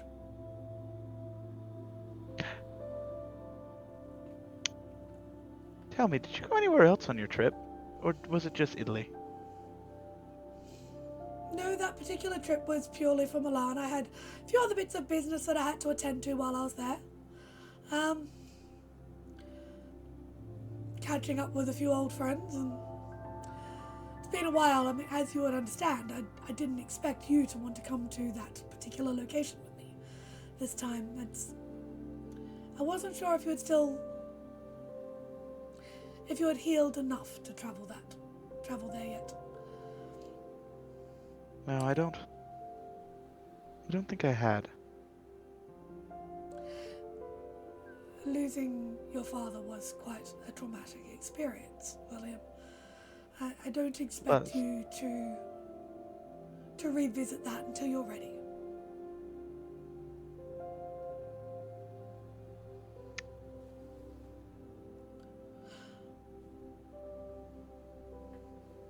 Tell me, how do you know Dr. Kruger? Dr. Kruger? Yes. She's been to the museum a few times. I believe you've done some jobs for her. I have a passing acquaintance with her through some other work colleagues and some other individuals in the biz, as you kids like to say it lately. She did some work for another organisation quite a while ago. It didn't land the best, so she took up work with biotech. That's Indeed what she I know did. of her. Is there a problem with her conduct at all? She perhaps not the employer for you, do you feel? I don't believe she is, though she did. There was an incident. Oh. Are you safe? Yes. You seem... William, are you okay?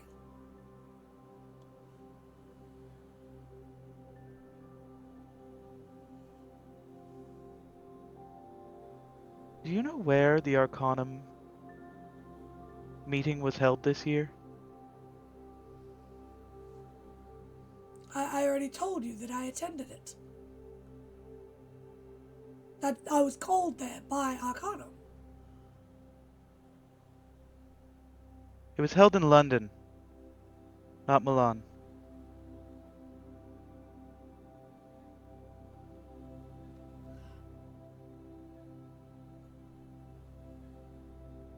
Dustin, my lawyer,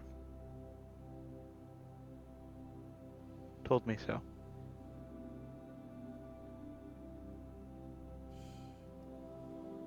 I'm not quite sure what you're saying, William.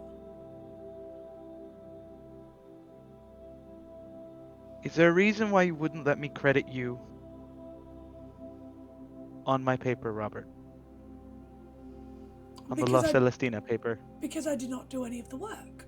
You did. But you did. You aided me quite sufficiently, and you wouldn't allow me to give you any credit, not even as a research aid. I'd like you to make me a wits and insight, please. And yes, your specialty does apply to this. As he looks at you and he's like, I'm not quite sure I'm enjoying your direction of conversation right now, William. I thought you called me here to celebrate, not... Do I get desperation? Should you wish to, you may. You're currently at 2. I don't think so. I am going to reroll because I'm crit fishing. Okay.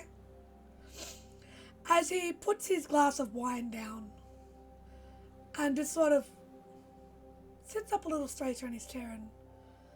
That is 6 successes, no crit. On 6 successes, he is deflecting.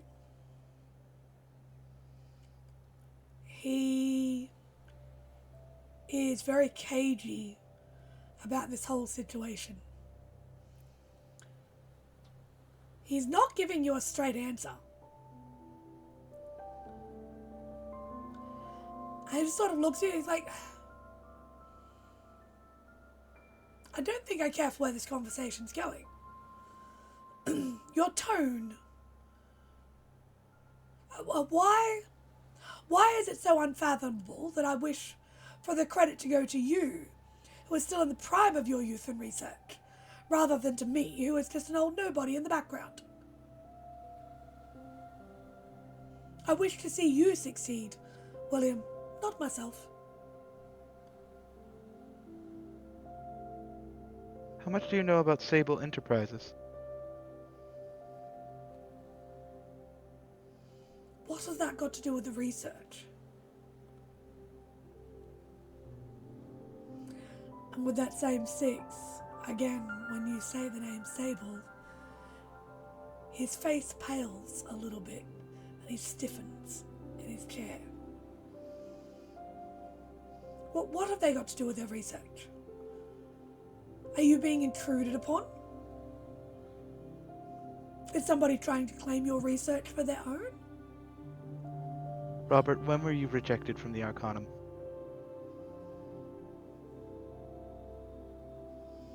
When did you begin working for Sable?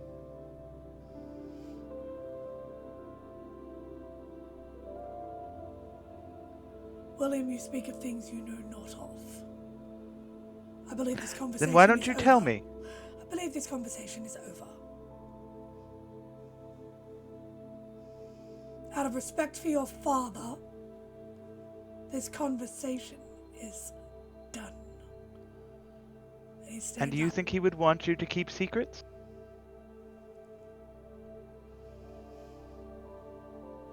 Your father kept a secret that almost destroyed us all. I don't think he was any stranger to that, William. Well, know that if you hold information back from me that sees me destroyed,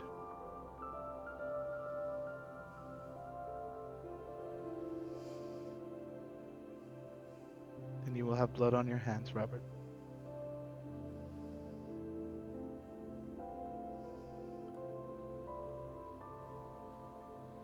It is because of you that I returned with blood on my hands, William. Don't you forget that.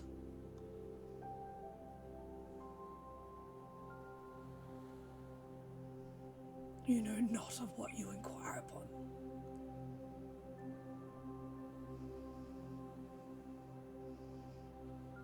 He stands up.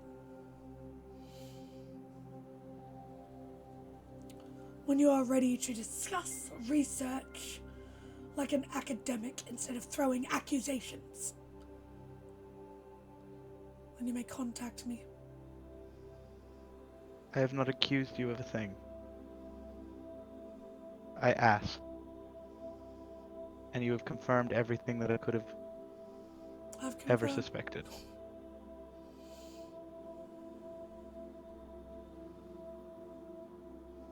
You are your mother's son, and that may be your undoing just as it was hers. Good evening, William. I shall see you at work. Good evening, Dr. Mercius. And he walks out stiffly and swiftly.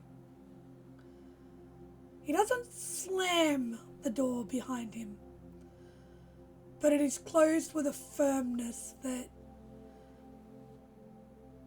lets you understand just how serious it is for him. Do you look out the window at all? Or do you remain where you are? He'll stand in front of the window with a glass of wine in his hand, looking over. I was going to say, you see Robert go out to his car, which is just a modest sedan. And you see him stop before he opens the driver's side door. And he almost steels himself. It's like he stops his... With your knowledge of human behaviour, it almost looks like he turns around. It's like he's not... He almost turns around.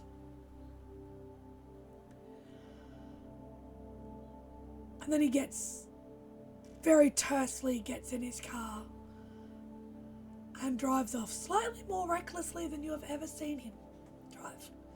You've always known Robert to be a calm, precise, methodical person. He has always taken his time and done things the right way, so to see him driving slightly recklessly is new.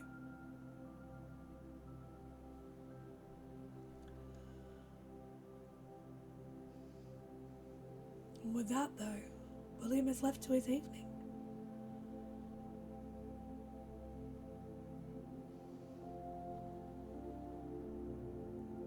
Is there anything further you wanted to do?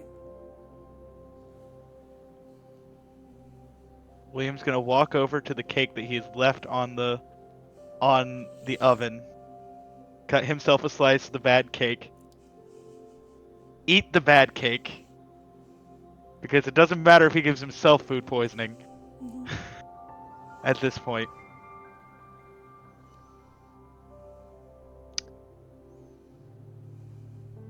And then he's going to go to his office, and he's going to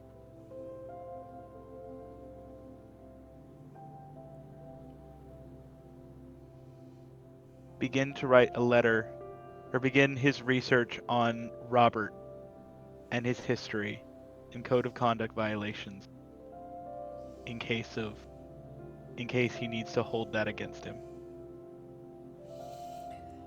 With that, we're now going to cross over.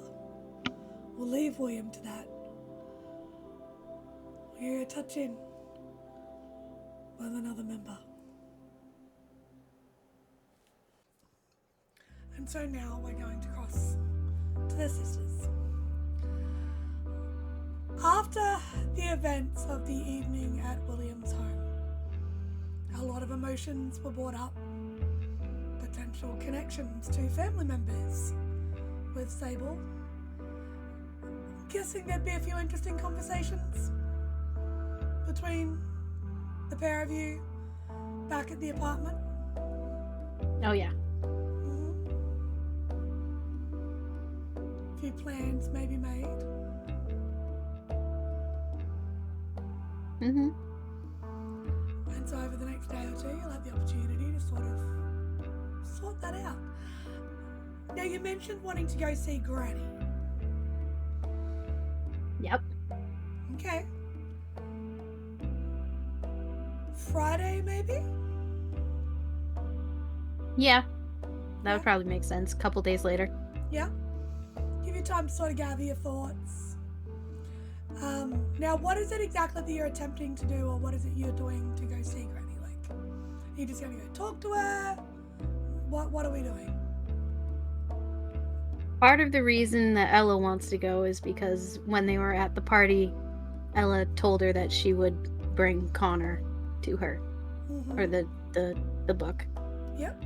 And then the other part is we realize that Granny may have some knowledge of what's going on right now. Okay. So, you're going to make sure you swing past the museum to get the book? Yep. On your own, or are you going to take Emery with you? Probably take Emery with her and just go to the flea market after that. Okay, so I'd like the pair of you to make me a wits and awareness as you walk past your security guards and walk into the safe house at the museum.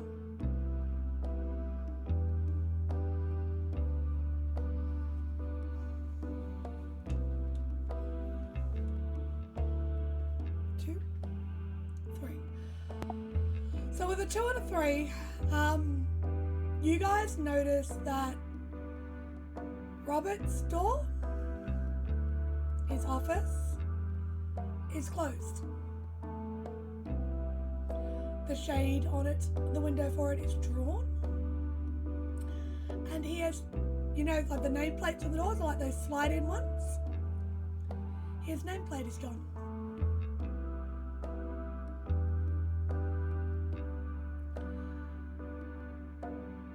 How concerned should we be, Em?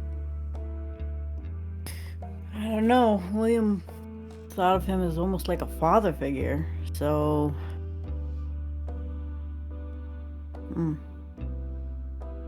We're gonna have to unpack that later, but I don't see anyone else here, so. Yeah. And you walk on through. Going through William's office as always. No one's in there. No one's really been there for a while. Even you guys have been absent a fair bit. The fine layer of dust that had started to build up before Nick was cleaning up more regularly is back. The library's still there and all the books and everything is still there. Still a couple of cups or coffee cups in the sink from the last time you were there as well. Take care of that.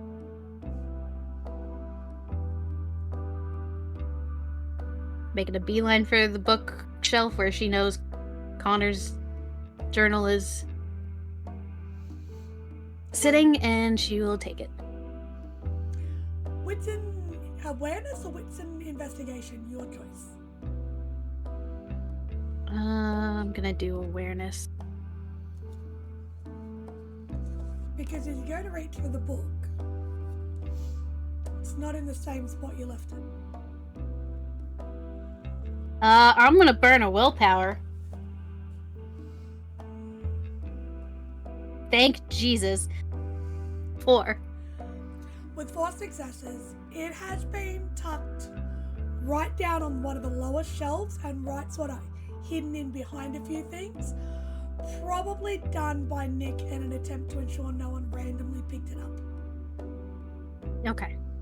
So rather than having it like on one of the top shelves where it's at eye level, easy to grab, it's been tucked right down at one of the bottom shelves, right at the back, just to ensure it's essentially its safety. Make it Okay. sort of blend in more by the looks of it. you're able to grab it, and as your hands touch the binder, like touch the exterior binding of it, a familiar hand falls on your shoulder. Hi, buddy. We're going out today.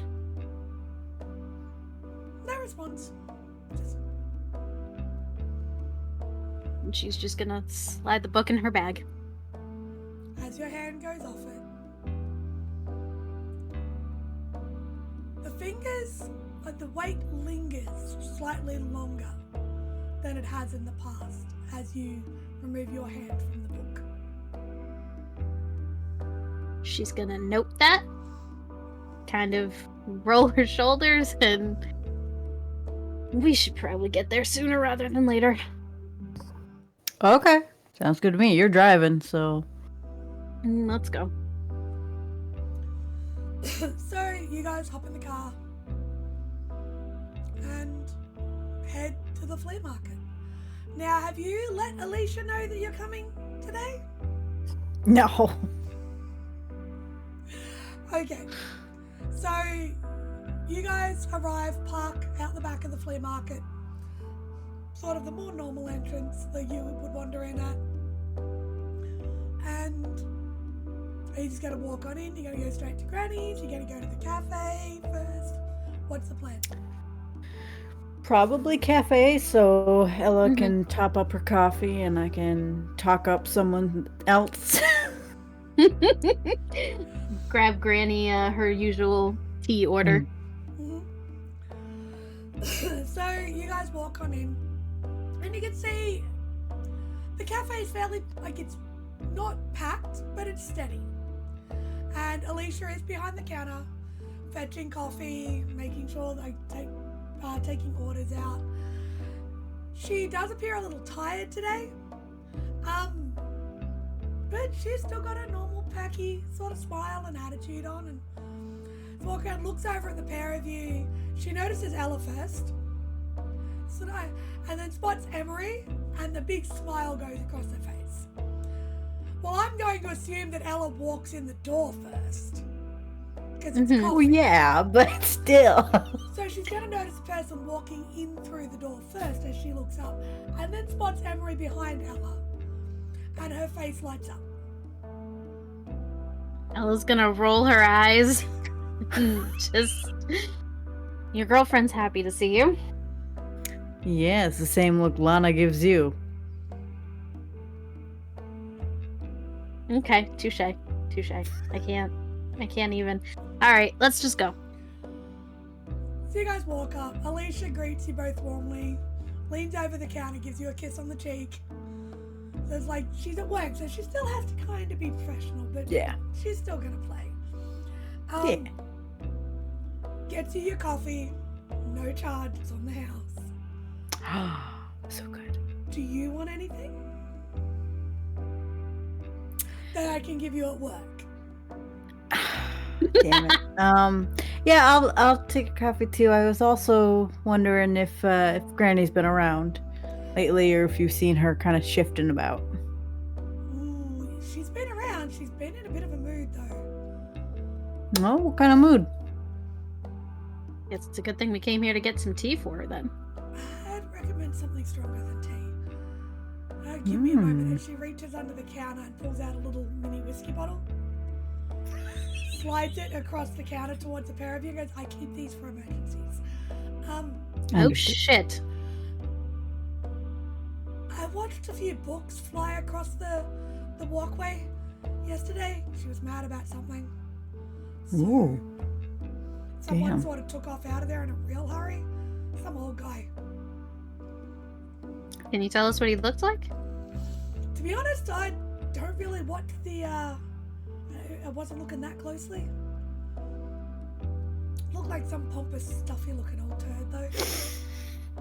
Ella just gives Emery a knowing look. We know Okay. the type. We'll go Yeah. make sure Granny's okay. Also, you should probably take a couple of days off. Why? Ella rolls her eyes again. Ella just rolls her eyes again. Why? Because you look tired, and I feel like you need to take the time to rejuvenate. That's He sweet. also wants to steal your time. That's sweet, and I appreciate it, but I have bills to pay. I can't just take a couple of days. I off can this help with without that. Can we not talk about this while I'm at work, please? Fine. Okay. Should we take Granny a tea too along with this, or Yeah, probably. If you want to hand her hot liquids, fine. She turns around and makes the tea into a travel container and hands it across. Good luck with that. Mm-hmm. She hands you your coffees, and she also slides a basket of fries across for Emery. The best. Thank you. Spoiled. Thank you. It's okay, of course. Bye, Alicia. Bye, Ella. She turns. She walks away and leaves them alone. Aww. She's gonna look at you and just be like, "Look, I need to get back to work." See you tonight. Of course. Absolutely. Your place or mine? Let's go my place. Sounds good. What? 6:30, 7 o'clock? And I knock off at 6. So. Let's do 7 o'clock. All right, I'll bring dinner. And she sort of turns with a bit of a smile and goes back as some 40-something man sort of like, "My burger's wrong," grumbles at her about something. Emery slightly takes out her gut. No, I'm kidding. Stop it. Do not. So you guys turn, you walk out the door, and you can just see Granny's shop. Gates are up. It looks open. Oh, Not gonna let her throw some hot tea in my face, are you? you're capable of dodging. All right, let's go. Who's walking in first? Ella with the 2 peace offerings in hand. With the and the alcohol. Alcohol.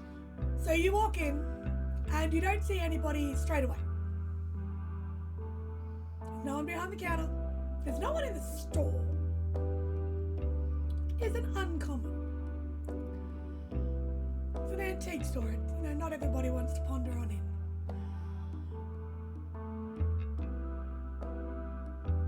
You get about halfway in, and you just hear, "We're closing soon," from out the back. We're not here to buy. Then, and a head sticks around the corner. "Oh, it's you two. What do you want?" Oh. Well, damn. Okay. We bring peace offerings? Her eyes softened slightly. She goes, "You went and saw Alicia first, didn't you?" Of course we did. Shouldn't be surprised. She walks out. And for one of the first times, she's not dressed, quote unquote, like a little old lady.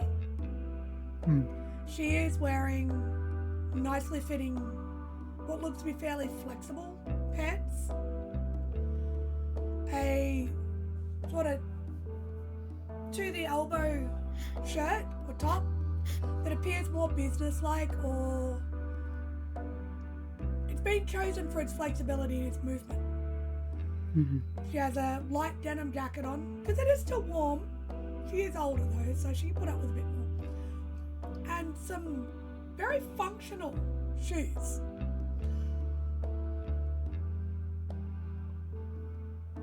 Like joggers, runners, that look like they've seen a bit of use. Okay. And her hair is pulled back into a tight bun at the back of her head. One of the first times you've seen it like that.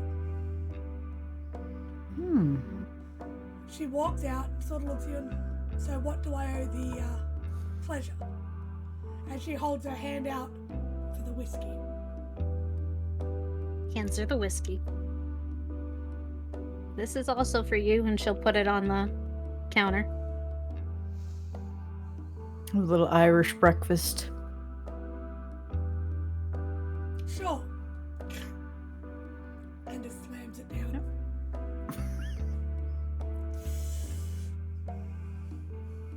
Well, I think I promised you a conversation at the party, so it's You coming to... You didn't promise me nothing, sweetheart. But I asked. So I appreciate it. Well, I have it if you want. Sure. Okay. And she'll reach in her bag and pull out Connor's journal. You see her take just a step back from you as you do that. And her eyes almost slightly unfocus. And as your hand hits the journal, Mm-hmm. and Connor's hand hits your shoulder, she sort of has a small intake of breath.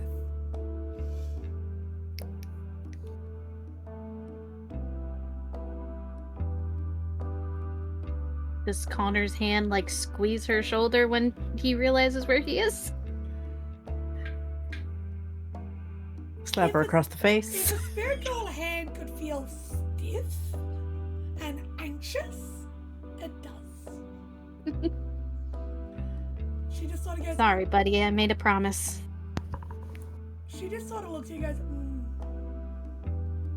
okay.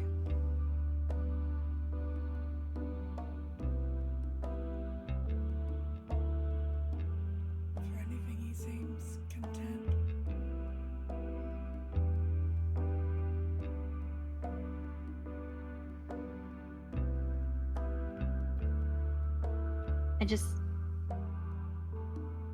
I don't want him to stay here if he can move on. She's not staring at you. She's staring over your shoulder. Mm-hmm. And she sort of is looking, she's like, is this what you want? She's ignoring you. She figures. And she almost gets a little smile on her face. She goes, okay.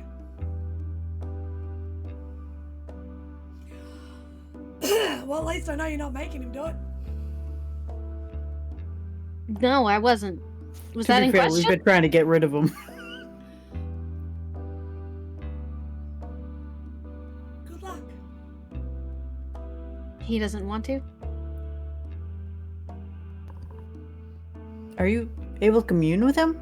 I can see him if that's what you mean. So you don't, yeah, I figured you didn't need the shoulder tap system we've got going on. Something was really cool. That Connor learned because a cousin went deaf. Sign. He knows sign? Oh, we know sign. We do. It's hard to get a complete read because it flickers. He's fighting to stay around because I've got protections, but Okay. he was always a nosy one. Likes to know what's going on, likes to be helpful. Always took care of me. He's a good boy. Apparently, he's not bored anymore.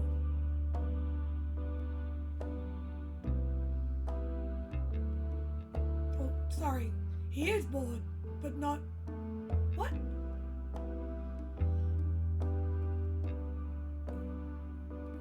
Bookshelf? Ella just face palms.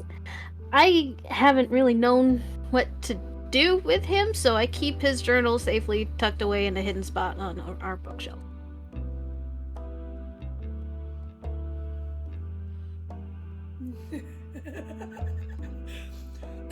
As long as it's not next to a math textbook, he'll probably be fine. He always had problems with it. But, look, bring him with you. You never know what might happen.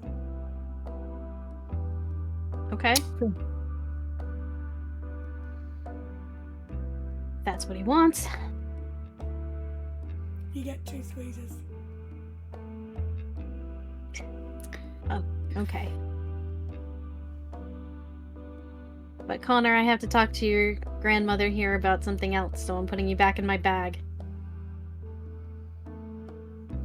And she'll just put him back.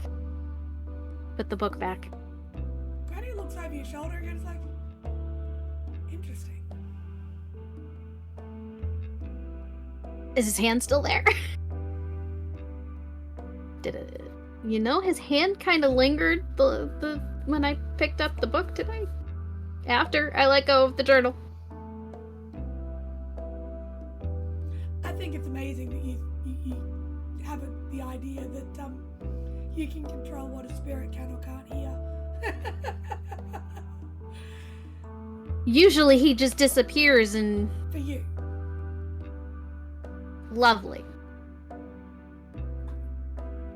Oh, so he's been hearing our locker room talks, huh? The book's here, so he's here.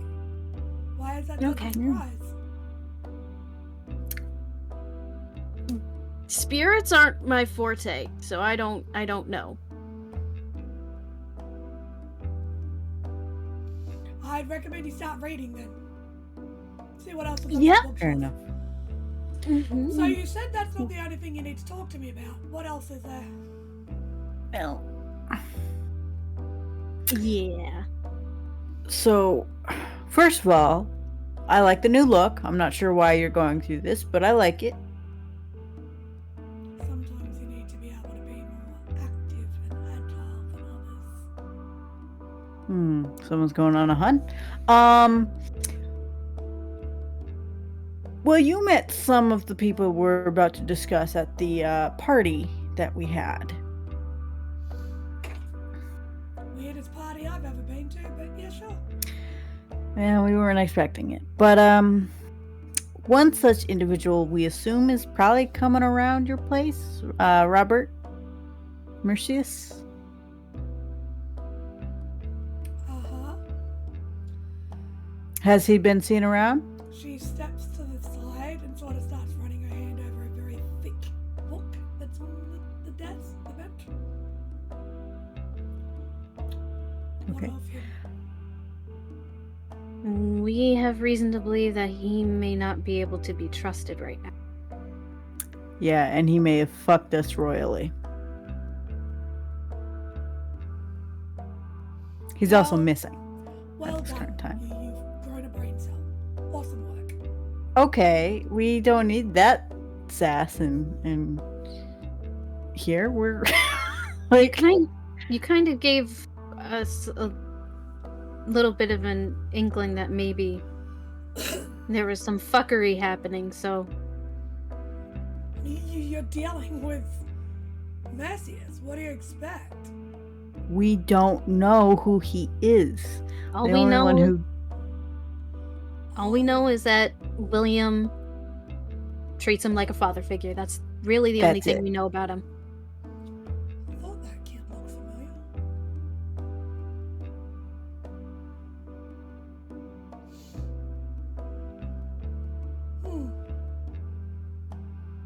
Okay, so you're having issues with the grumpy old man. What next? Oh, not just him. Apparently, we have other connections within our lives who have all conjoined us into a potential contract with Sable, which we have since been able to kind of get out of, but we're realizing that Robert, a contact of Victor's, a contact of ours, and I'm not really sure how Nick got here, but he is. He was talking about a contact of his too.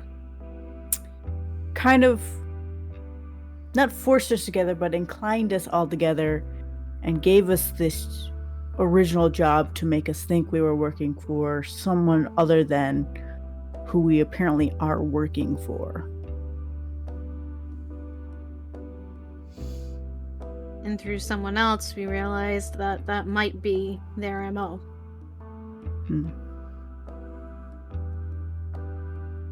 Right. And currently, you're the only link we have that doesn't have a connection or has openly fucked us over with our knowledge anyways. And you very clearly don't like Robert for a reason. He's a pompous, arrogant old white man. What do you expect? Yeah, but Is there a that's- different reason? Because it seems harsher than that. When you're throwing books at people where they're having to run away,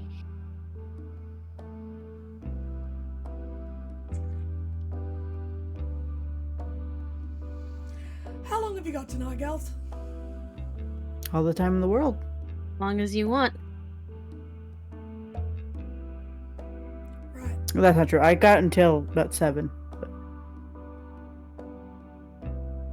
Date night. So it's good to see. Just, at least she's had a skip in her step she hasn't had for a while. It's good. Roll your eyes all you want, young lady. It's good to see. It is good. I agree. Hold on a second. And she walks over to the front of the store, really not seeming to care what time of day it is. Pulls the rails down, locks the front of the store up. Come on, Okay. follow her out the back of the store. As she comes through, don't get too excited, we're not staying here. She grabs Okay. a black backpack. Seems to have a bit of a jingle to it almost. Hear something rattling around in there. Grabs a couple of books, stashes them in the bag, throws it on her back. Come on, we'll go have a chat somewhere else. It's a bit quieter. Okay. Does this require driving? I don't know, what's wrong with your feet? Nothing. I'm just wondering if I need to get my car. No, we're just going down to a park down the road. It's fine. It's just you Okay. can see what's going on around you a bit better there, you know? So she leads you down probably about a 5-minute walk to a nice little park down the road from the flea market.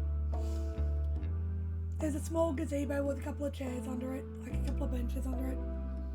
And you've got a really good view on if there is anyone near you. It's quite a good little vantage point. It's not secluded per se, Mm-hmm. not a lot of traffic. She sits down, puts her backpack on the bench next to her and goes, "Come join. Let's have a talk." Okay. While they're all sitting and getting settled, Ella's gonna take a good look around and see if there's anyone around and if anyone's acting suspicious. Wits and awareness, please. I'm going to do the same thing for Granny.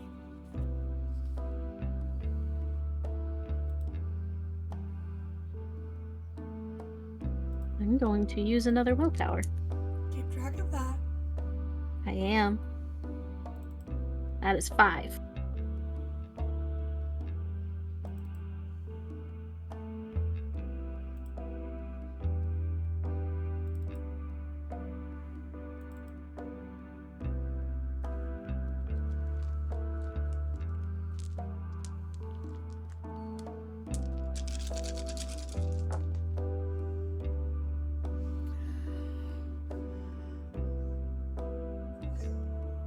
That is 7 with a crit for Granny.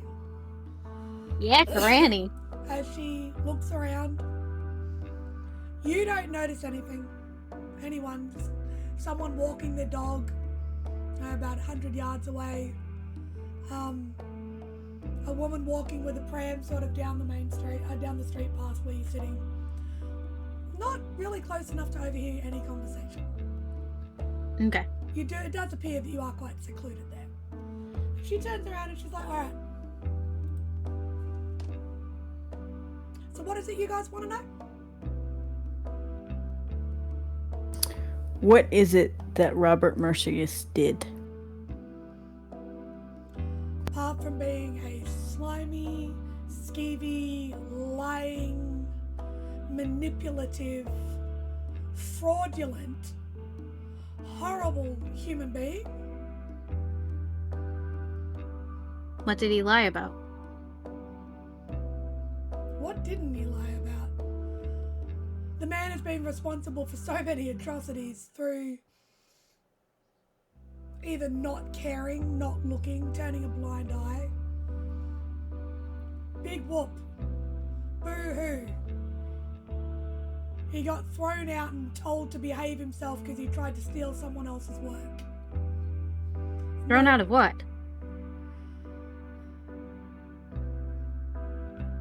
She looks at Are you saying he's not? She looks at the pair of you. He goes, right, listen up.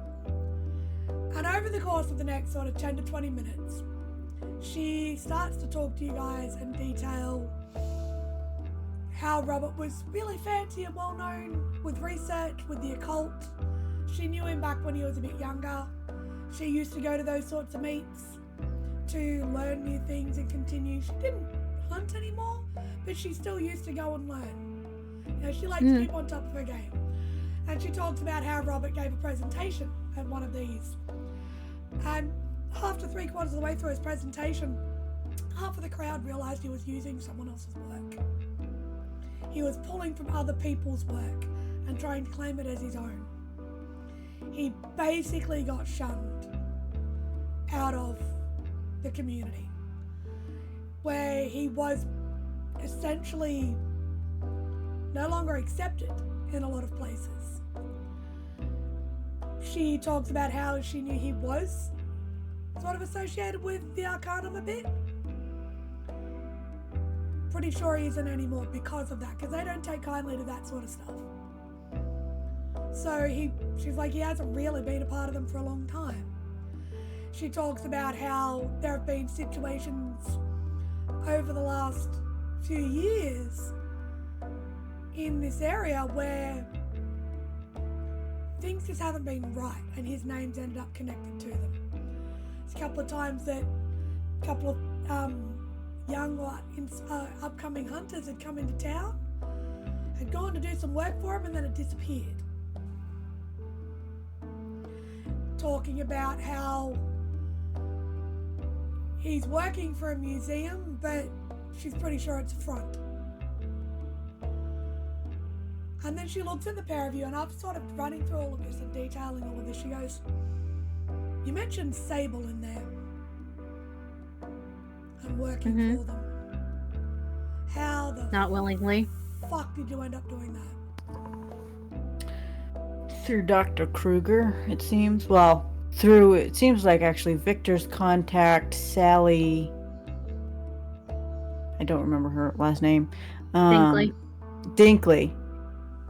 And connected to Dr. Kruger.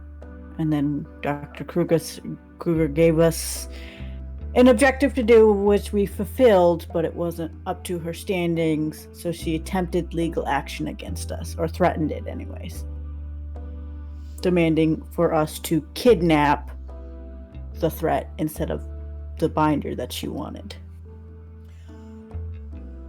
Okay, so I've got a question. When are you leaving town?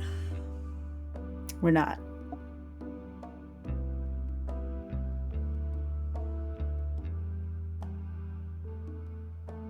We have someone else who has prior connections with Sable helping us.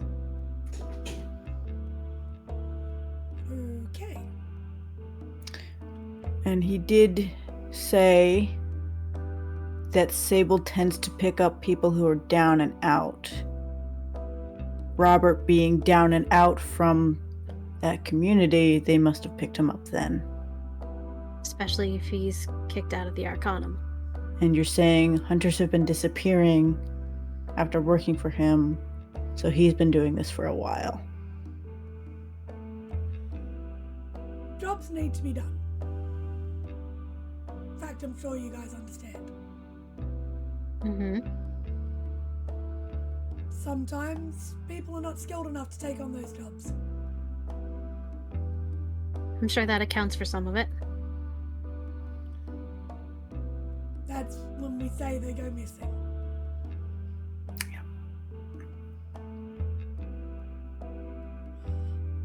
What you're dealing with is not a small org.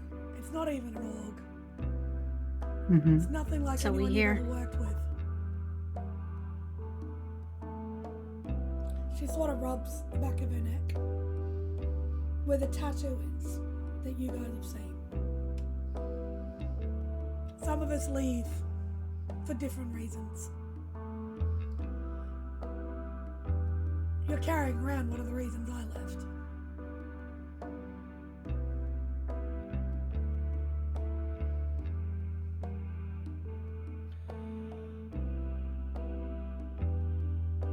You guys are all connected in some way for some reason. I can't figure it out.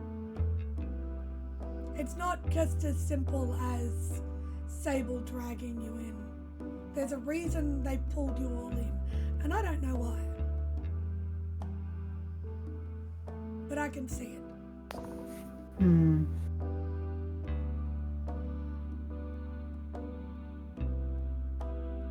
All I can say is if you're not going to leave town, there's a good chance one of you aren't going to make it. Maybe more. This game ain't a game anymore. This is the big leagues. I've been trying to get information on them for years. Kinda not safe to push too hard. But apparently you're already in there. Don't know how much I'll be able to do to help you. I can teach you some things. Provide an antique or two occasionally. I think at this point, anything you can teach us would be appreciated. True. And to be fair, we're not trying to fight back. We're just trying to get them off of our back.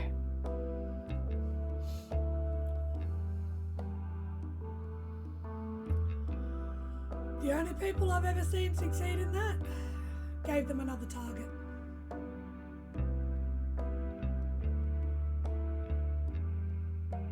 Gave them someone else to chase. Something else they wanted. But how many of you are there that they're chasing? 5.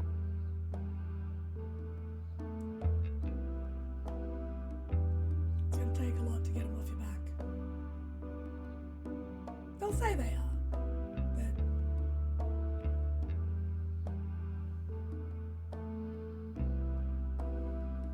look, and she pulls a notepad and a pen out of her bag, writes down an address, slides it across to Ella. You want to learn a bit more about how to talk to those that aren't there? Learn how to recognize a bit more about what's around that shouldn't be around? Yeah. I'm home every night from 7 o'clock onwards. I don't travel after dark if I can help it. Old habits die hard, you know? Mm-hmm. Numbers on there as well. Thank you. Know how I much will more be- I can do for you, though.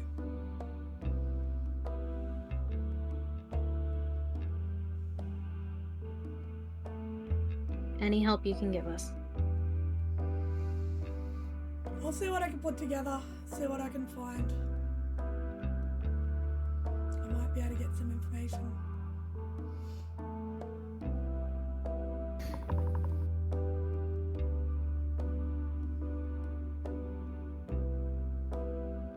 pretty big, girls. Yeah. Especially with the people who brought us into this. Yeah, drugs.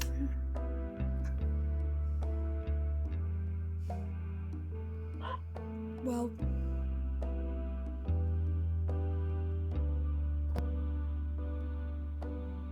what about you?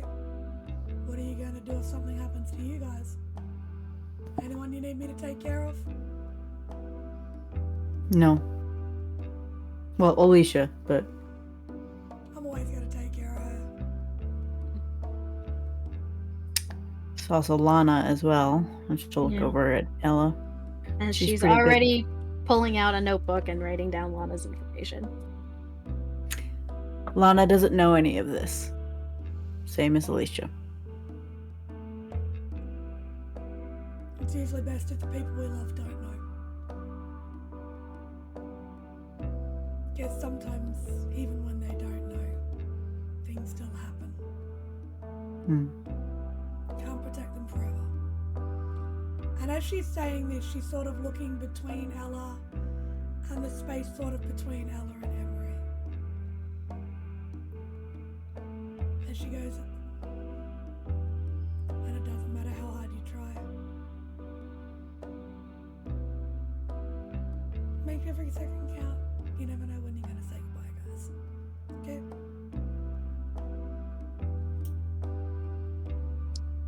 Already had a scare once.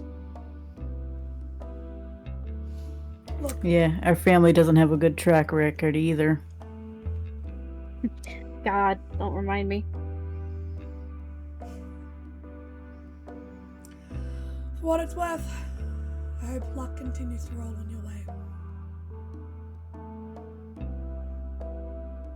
Me too. Hmm. But as much as it's been lovely talking to you both, kinda got a shop to run. We'll Got walk you anything back. good? Sorry, can you two repeat that? You both started. Go ahead. Go ahead, Sam. I said we can walk you back. I got 2 legs and a heartbeat. I'm good. And as for if I got anything good, got a shipment coming in about a week. After Interesting. I threw that skeevy asshole bag of bones in a pile of tweed out of my store, I figured I was going to need some supplies. Do you know where he may have gone? Since he seems to not be at our place anymore. Hopefully back to the fucking depths that he dragged his ass from. But no. Okay.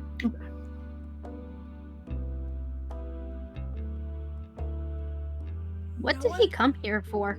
To talk to me. See if I could assist. Help out some people he cared about. Know anyone could work Didn't- with blood? What? What?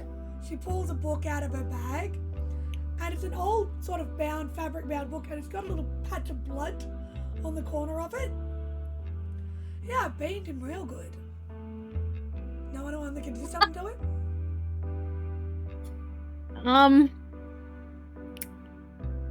No. Look, it's no. amazing what you can do with a good, thick book.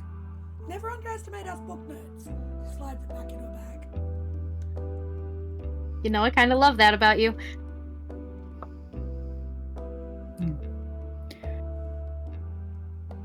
All right. Well, if you need anything, you let us know. We're going to be dealing with this for a while, I'm sure. But if there's anything we can help you with, just let us know.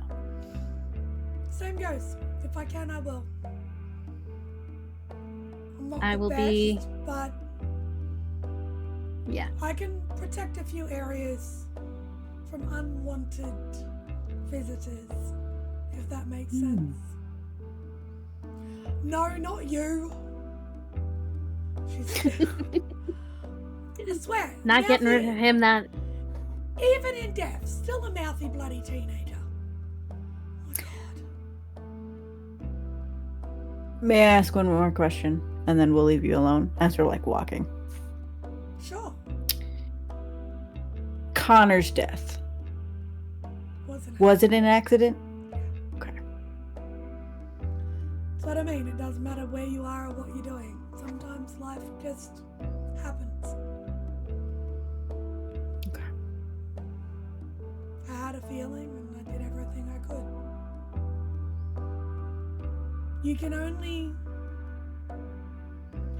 train and teach the people around you to be safe in so many ways before you start to drag your loved ones into this life.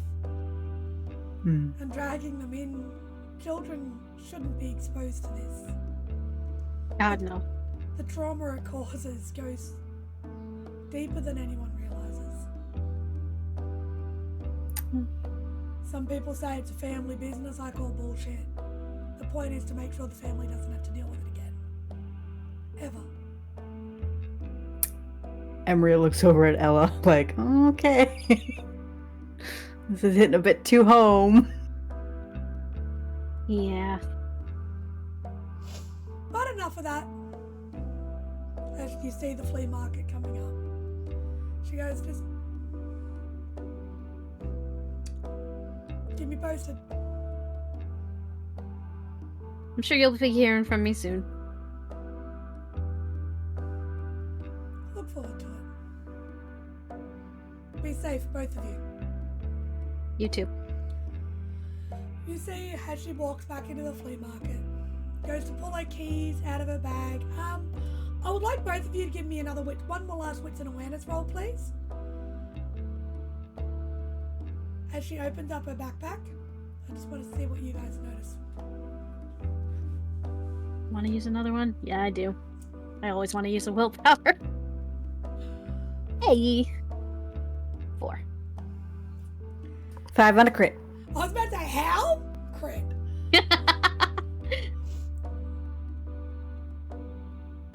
You notice a small sort of glint, Ella, Emery.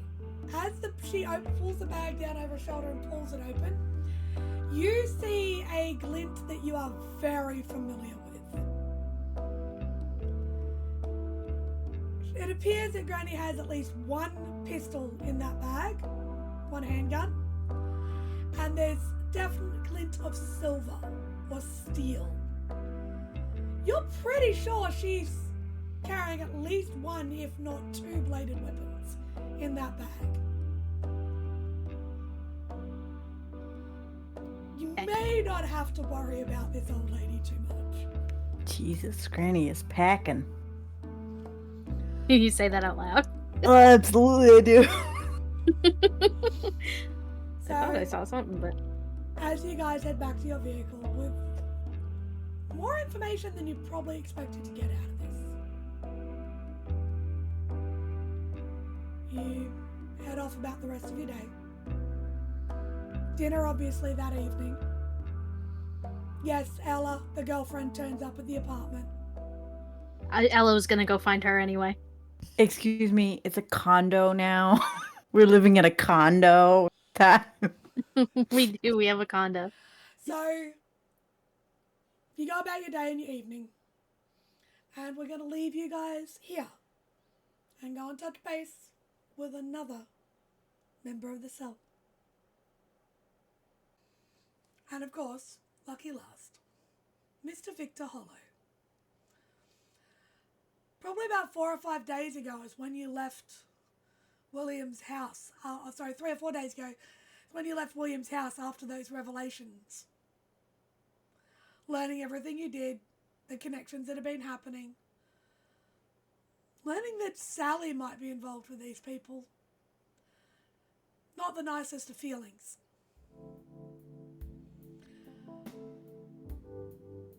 But on a Saturday afternoon,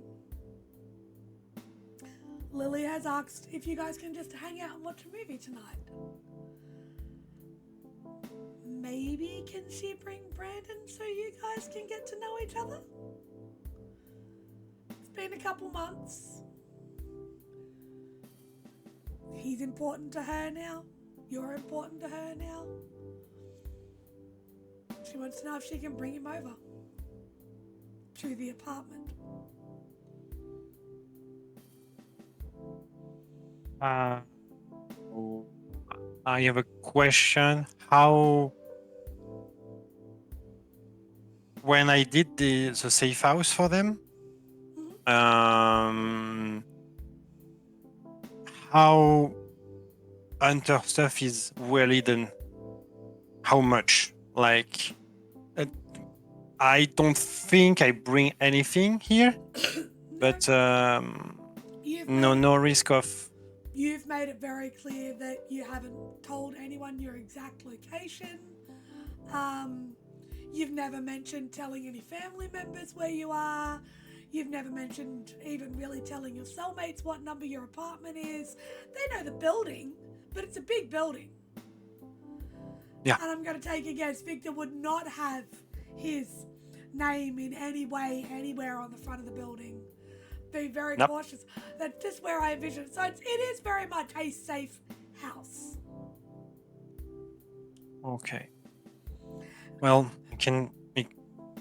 So Brandon's been to the door, and to Victor's knowledge, he's only been to the front of the apartment. Yeah. Why not? He wants to please her a bit, but he's a bit forced. Well, yeah. His patience has been really dug this weeks, especially with William. But he's not in fault of anything. He didn't do anything. It's not his fault. So he doesn't want like Lily to be punished in a way, you know. So yeah, he's going to say yes. She's very excited. She's like, "Oh my god, thank you! I know you guys haven't always gotten along, but I'd kind of like it if you did. Please, just try. I think this is so awesome. Thank you so much. I'll let him know now." And she sort of walks off, texting. You can assume it's Brandon. And she's picked out a couple of movies on Netflix. She's probably ordered pizza in, things like that, you know. And about 6 o'clock at night, what's up? I'm going to ask her when he gets in front of the building. You don't give him door, any stuff who can lead to us at some point. He's not going to say that like that, but he's going to say, no, you get there, you bring him in, okay? And you just bring it in. He's not going to remember every fucking every fucking door. He's being a little cautious nonetheless. It's a safe house after all. So She sort of looks at Victor and just sort of, okay. please, I can walk please, him thank in. you. I'll go get him. It's fine. The pizza will be Yeah. in a minute anyway, so I'll get that too. That way it's all good. Yep. And she sort of goes, okay, cool. And she walks out the front door of the apartment, giving you a couple of minutes to yourself as she sort of presumably goes downstairs to get not only the pizza but her boyfriend. He's going to sigh, look at the stuff who belongs to her, with a bit of tenderness. Yeah. And he's like, just like, he's a bit jealous at some point. She has it like easy at some, but she's just fine. So that's the real thing which is important, basically. She comes back up with a couple of pizza boxes, Brandon in tow, and there's a package on top of the pizza boxes. And she goes, oh, it's really weird. I was standing downstairs and a delivery guy came up and asked if I knew a Victor Hollow because it didn't have any numbers on it. There's just the apartment Let me building, take. not the Yeah, numbers. let. Can you put the pizza here? I'm going to take care of that. Thanks. That's weird. I didn't. He's going to take the box. Brandon's like, it's not a box, it's like one of those soft package bags. Yeah, he's going to be. He doesn't know what it is, but at the same time, somebody actually deliver him something at the front door. So that's fucking weird. He's going to just maybe the guy is mistaken and something. It sounded like hello, Brent. it definitely was written for V Hollow. Like it's. She looks out at before you take it, she looks down at the actual address and it says your apartment building, but not the number. She's like, well, don't blame me. It was just really good timing that I was down there. So yeah, sure. Sorry. Yeah. Come on in. I just put the pizza here. Hello, Brandon. Brandon's like, hi. How you going? I didn't realize packages were so stressful. Tries to crack a joke. Yeah. Yeah, don't worry. It happens sometimes. They mistake the address from someone on the building. It's just weird they have my name. Maybe it's your lucky day. It could be something good. And Yeah, it's like, cool. my brother never orders anything. Don't worry about it. It's fine. Like, it's fine. It's fine. Don't tell him that. We'll go. We'll just look. I'll go and we're going to start picking out the movie. I'm guessing you're going to take a couple of minutes with this. Yeah. Maybe I return it. Just take care of you. Take some pizza. Start the movie. I'll be there like in a second. Okay. Have we got any soda? Any Coke or anything? I refilled it like yesterday, I think. All right, and she goes and grabs a couple of drinks out for her, and Brandon's like, "See you in the lounge room in a minute. Don't take too long." Yep. Hey, come on. I'd like you to make me a wits and awareness roll, please. It's going to be. I don't want to seem so paranoid as a player. It's going to take care of the package, not to shake it. Just wits and awareness. Okay. Just a second. As Victor is looking at this package, being very careful to not shake it, although God only knows what Lily did to it before she brought it up.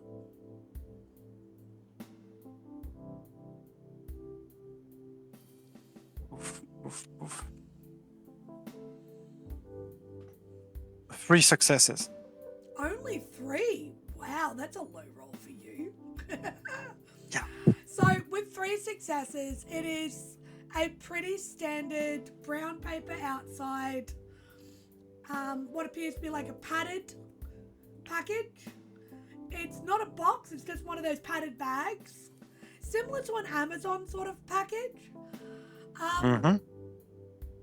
The label does appear to have gone through the post office. It does appear to have come through a courier, like the post office itself. It doesn't appear to be anything strange.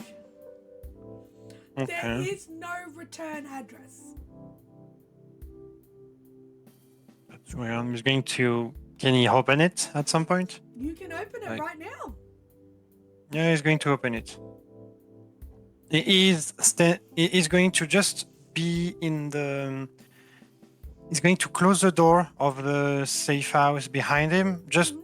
He's going to be on the end of the hallway, just to have a little bit of light from the exterior. Maybe a window, some point on the hallway, and he's going to open it, just to find, just precautiously. That's weird.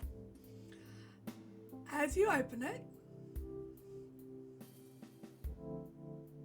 it appears that someone's put a couple of pieces of cardboard in there to sort of make it, like to keep it nice and firm so it didn't get damaged. And there is a cell phone in there. And just What kind of cell phone? Just a simple one. Just a simple smartphone. So it still is a smartphone. It's not just a push button. It is still a smartphone with a note that just in there that just says, "Answer the call."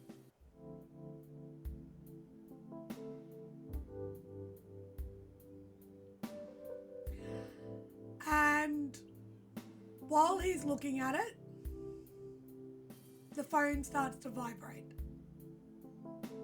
And it's a call. He's going to look around, just if someone is watching, because it's a weird coincidence. I'm going to get you to give me one more wits and awareness roll. I'll allow you one Yeah. more. As you sort of hear Lily and Brandon maybe chuckling and giggling and talking. I'm going to reroll that. That's horrible. Oh God, I'm going to die. Oh no. Come on. That's better. 3. Oh 3 God. successes. You Yeah. look around, sort of take a peek out one of the nearest windows. You can't see anybody able to see you. There is a Just need chance to this is take an the- educated guess at the right time to call you. Okay. He's going to take the phone out. Is there any numbers It written says on the? private. It's a hidden number. It's a private number.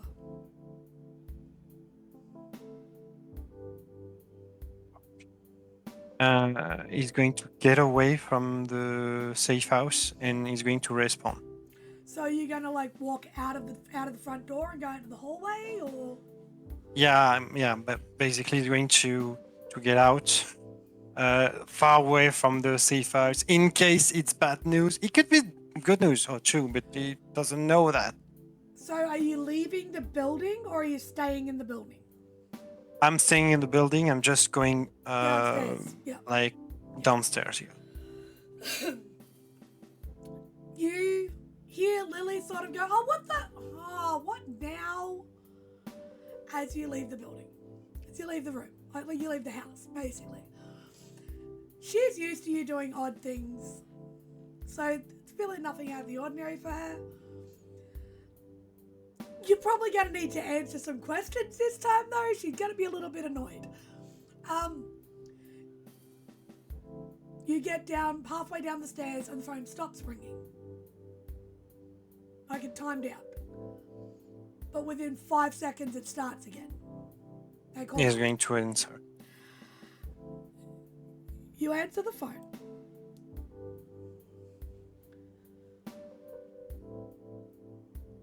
And you just hear a voice. Good evening, Victor. I'm glad you can answer my calls. Can I recognize the voice?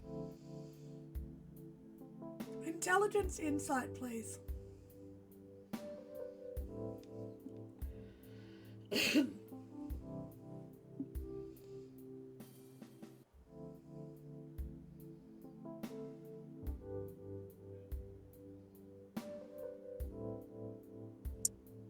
One. It's not a voice that you recognize. It's about a mid-range, masculine sounding voice. You're a very hard man to find. I think you delivered the wrong guy though. I don't think so, Mr. Yeah. Hollow. Mm. What movie are you watching Who are you tonight? again? What movie are you watching tonight, Mr. Hollow? It's going to stop into the staircase. Let's not Who are play you? games. Let's not play games. Okay? Who I am doesn't matter.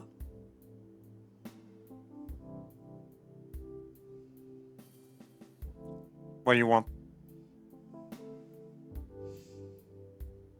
For you to convince your friends to back off. Too many of my people are being put in precarious situations, and I'm not impressed with it. You seem to have the most to lose. I get it. Who are you again? Because if I have to convince them to back off, I need to know from whom, you know?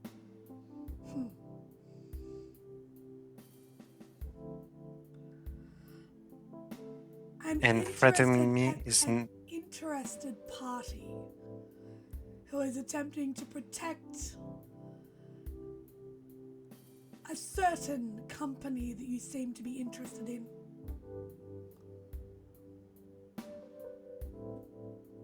Huh.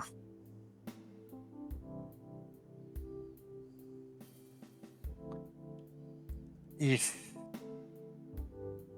we weren't try to be screwed over, it will never happen, you know? That problem's been So- dealt with, Mr. Hollow. I can guarantee you that will no longer be an issue for you shortly. Do you not believe You me? know what? You know what? After threatening me, I don't get anything else. Then you have no proof of what you're doing. Do you need a show of good faith, Mr. Hollow? Something to show you that I mean well, and that I only want the best for you and your fellow employees?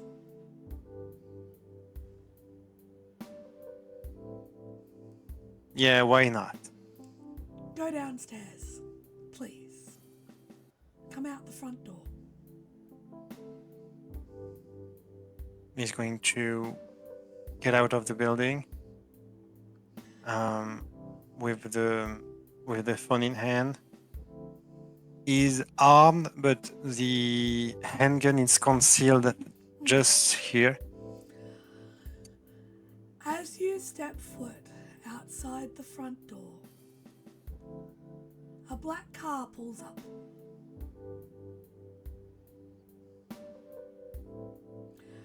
You have a choice, Mr. Hollow. You can open the door and see exactly what it is that I am offering you as a show of good faith, or you can walk away. It is completely up to you. And the windows are tinted to the point that all you can see is a figure sitting inside.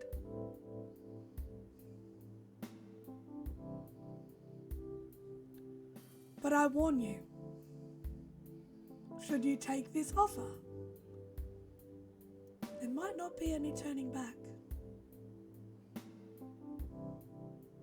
Do I see anything on the car or in the manner of speech? No, I don't think Victor would maybe pick on that. But even the player is a bit confused right now. I don't know. I don't know who can. It can be Sable because we yeah. I mean, we kind of fuck it up for them. But you know, could be somebody else, and that's the problem because I don't want to actually piss off the wrong individuals.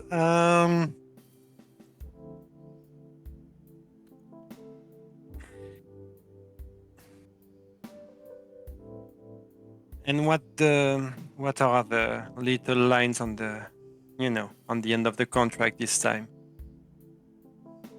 There are no little lines at the end of the contract. That Yeah, is you dealing said with that an one underling. time. No, that's dealing with an underling, not dealing with me.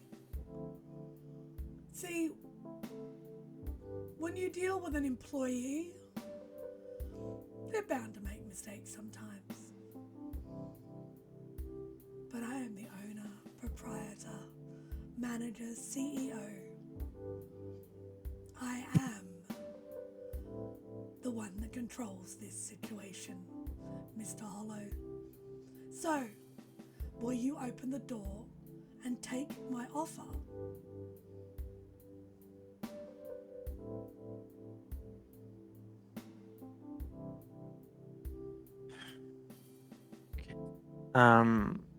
is going to open the door. I need you to make me a composure and resolve roll, please. I know that, of course.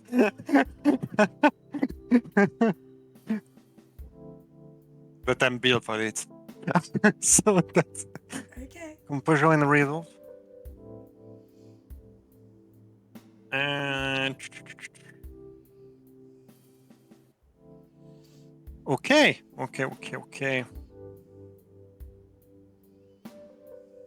Desperation? It is a it's technically an emotional conflict. I'll allow it at desperation of Let's 2 go. should you wish to. Yes. That's my first desperation, so I just have to do desperation like that. Yep. Okay, and we are at 2. Yes. Now I need you to let me know if that hits. Oh fuck! Okay, I'm going to reroll that. Okay. But just to have a better score. Okay. Yeah, back.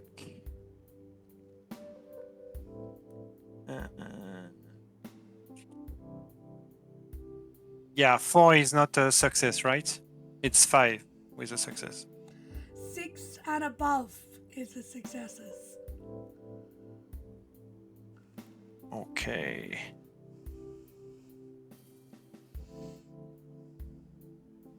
Seven successes with a crit. And you succeeded in okay.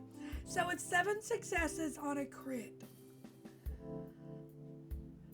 You are just able to keep your composure as you open the door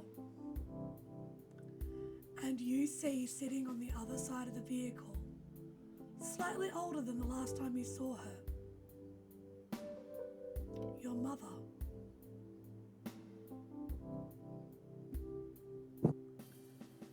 As she stares at you, we have one chance. Come with me so I can tell you what happened. I can explain. I promise.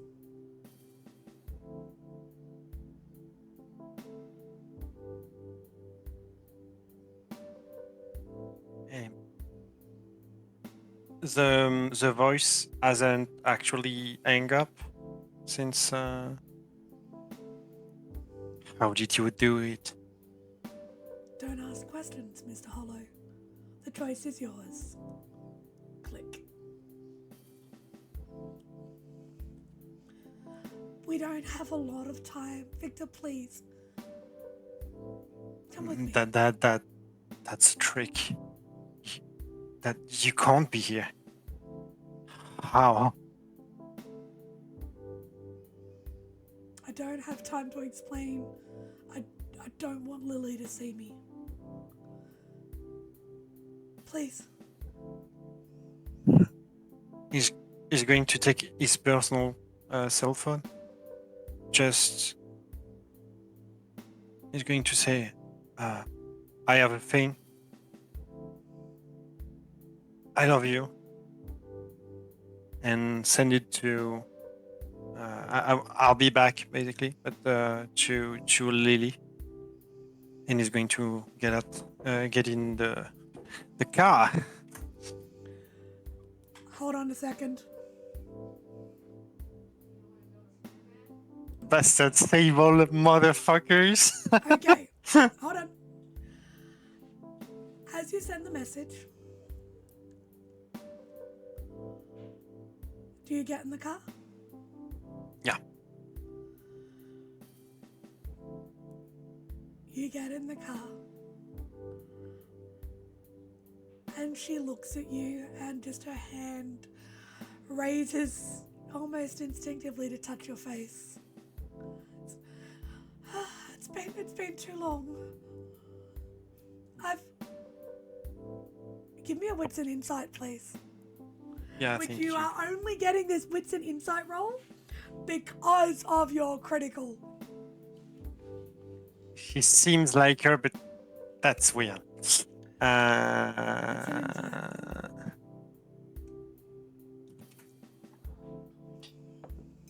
And he can also kill everybody on the vehicle still.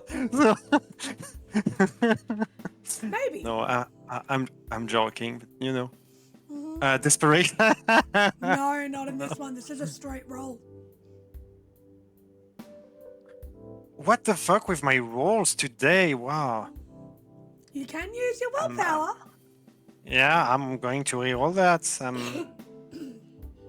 But I'm going to need you to God. remember your willpower used. Yep. Because Yep. that will be relevant next session.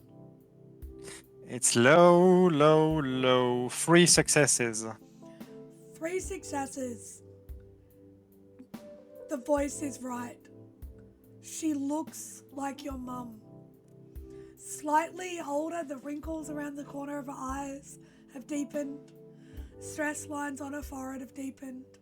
There's a touch of grey through the side of her hair that wasn't there before. She even smells the way you remember. As her perfume, ever so light, touches your nostrils and her hand touches the side of your face, the same way she used to when you were a child. And she looks at you and goes, "We have so much to talk about, son. But first, let's go get your father." And that's where we're going to end tonight's episode. As Victor gets in a car with a woman who looks like his apparently dead mother,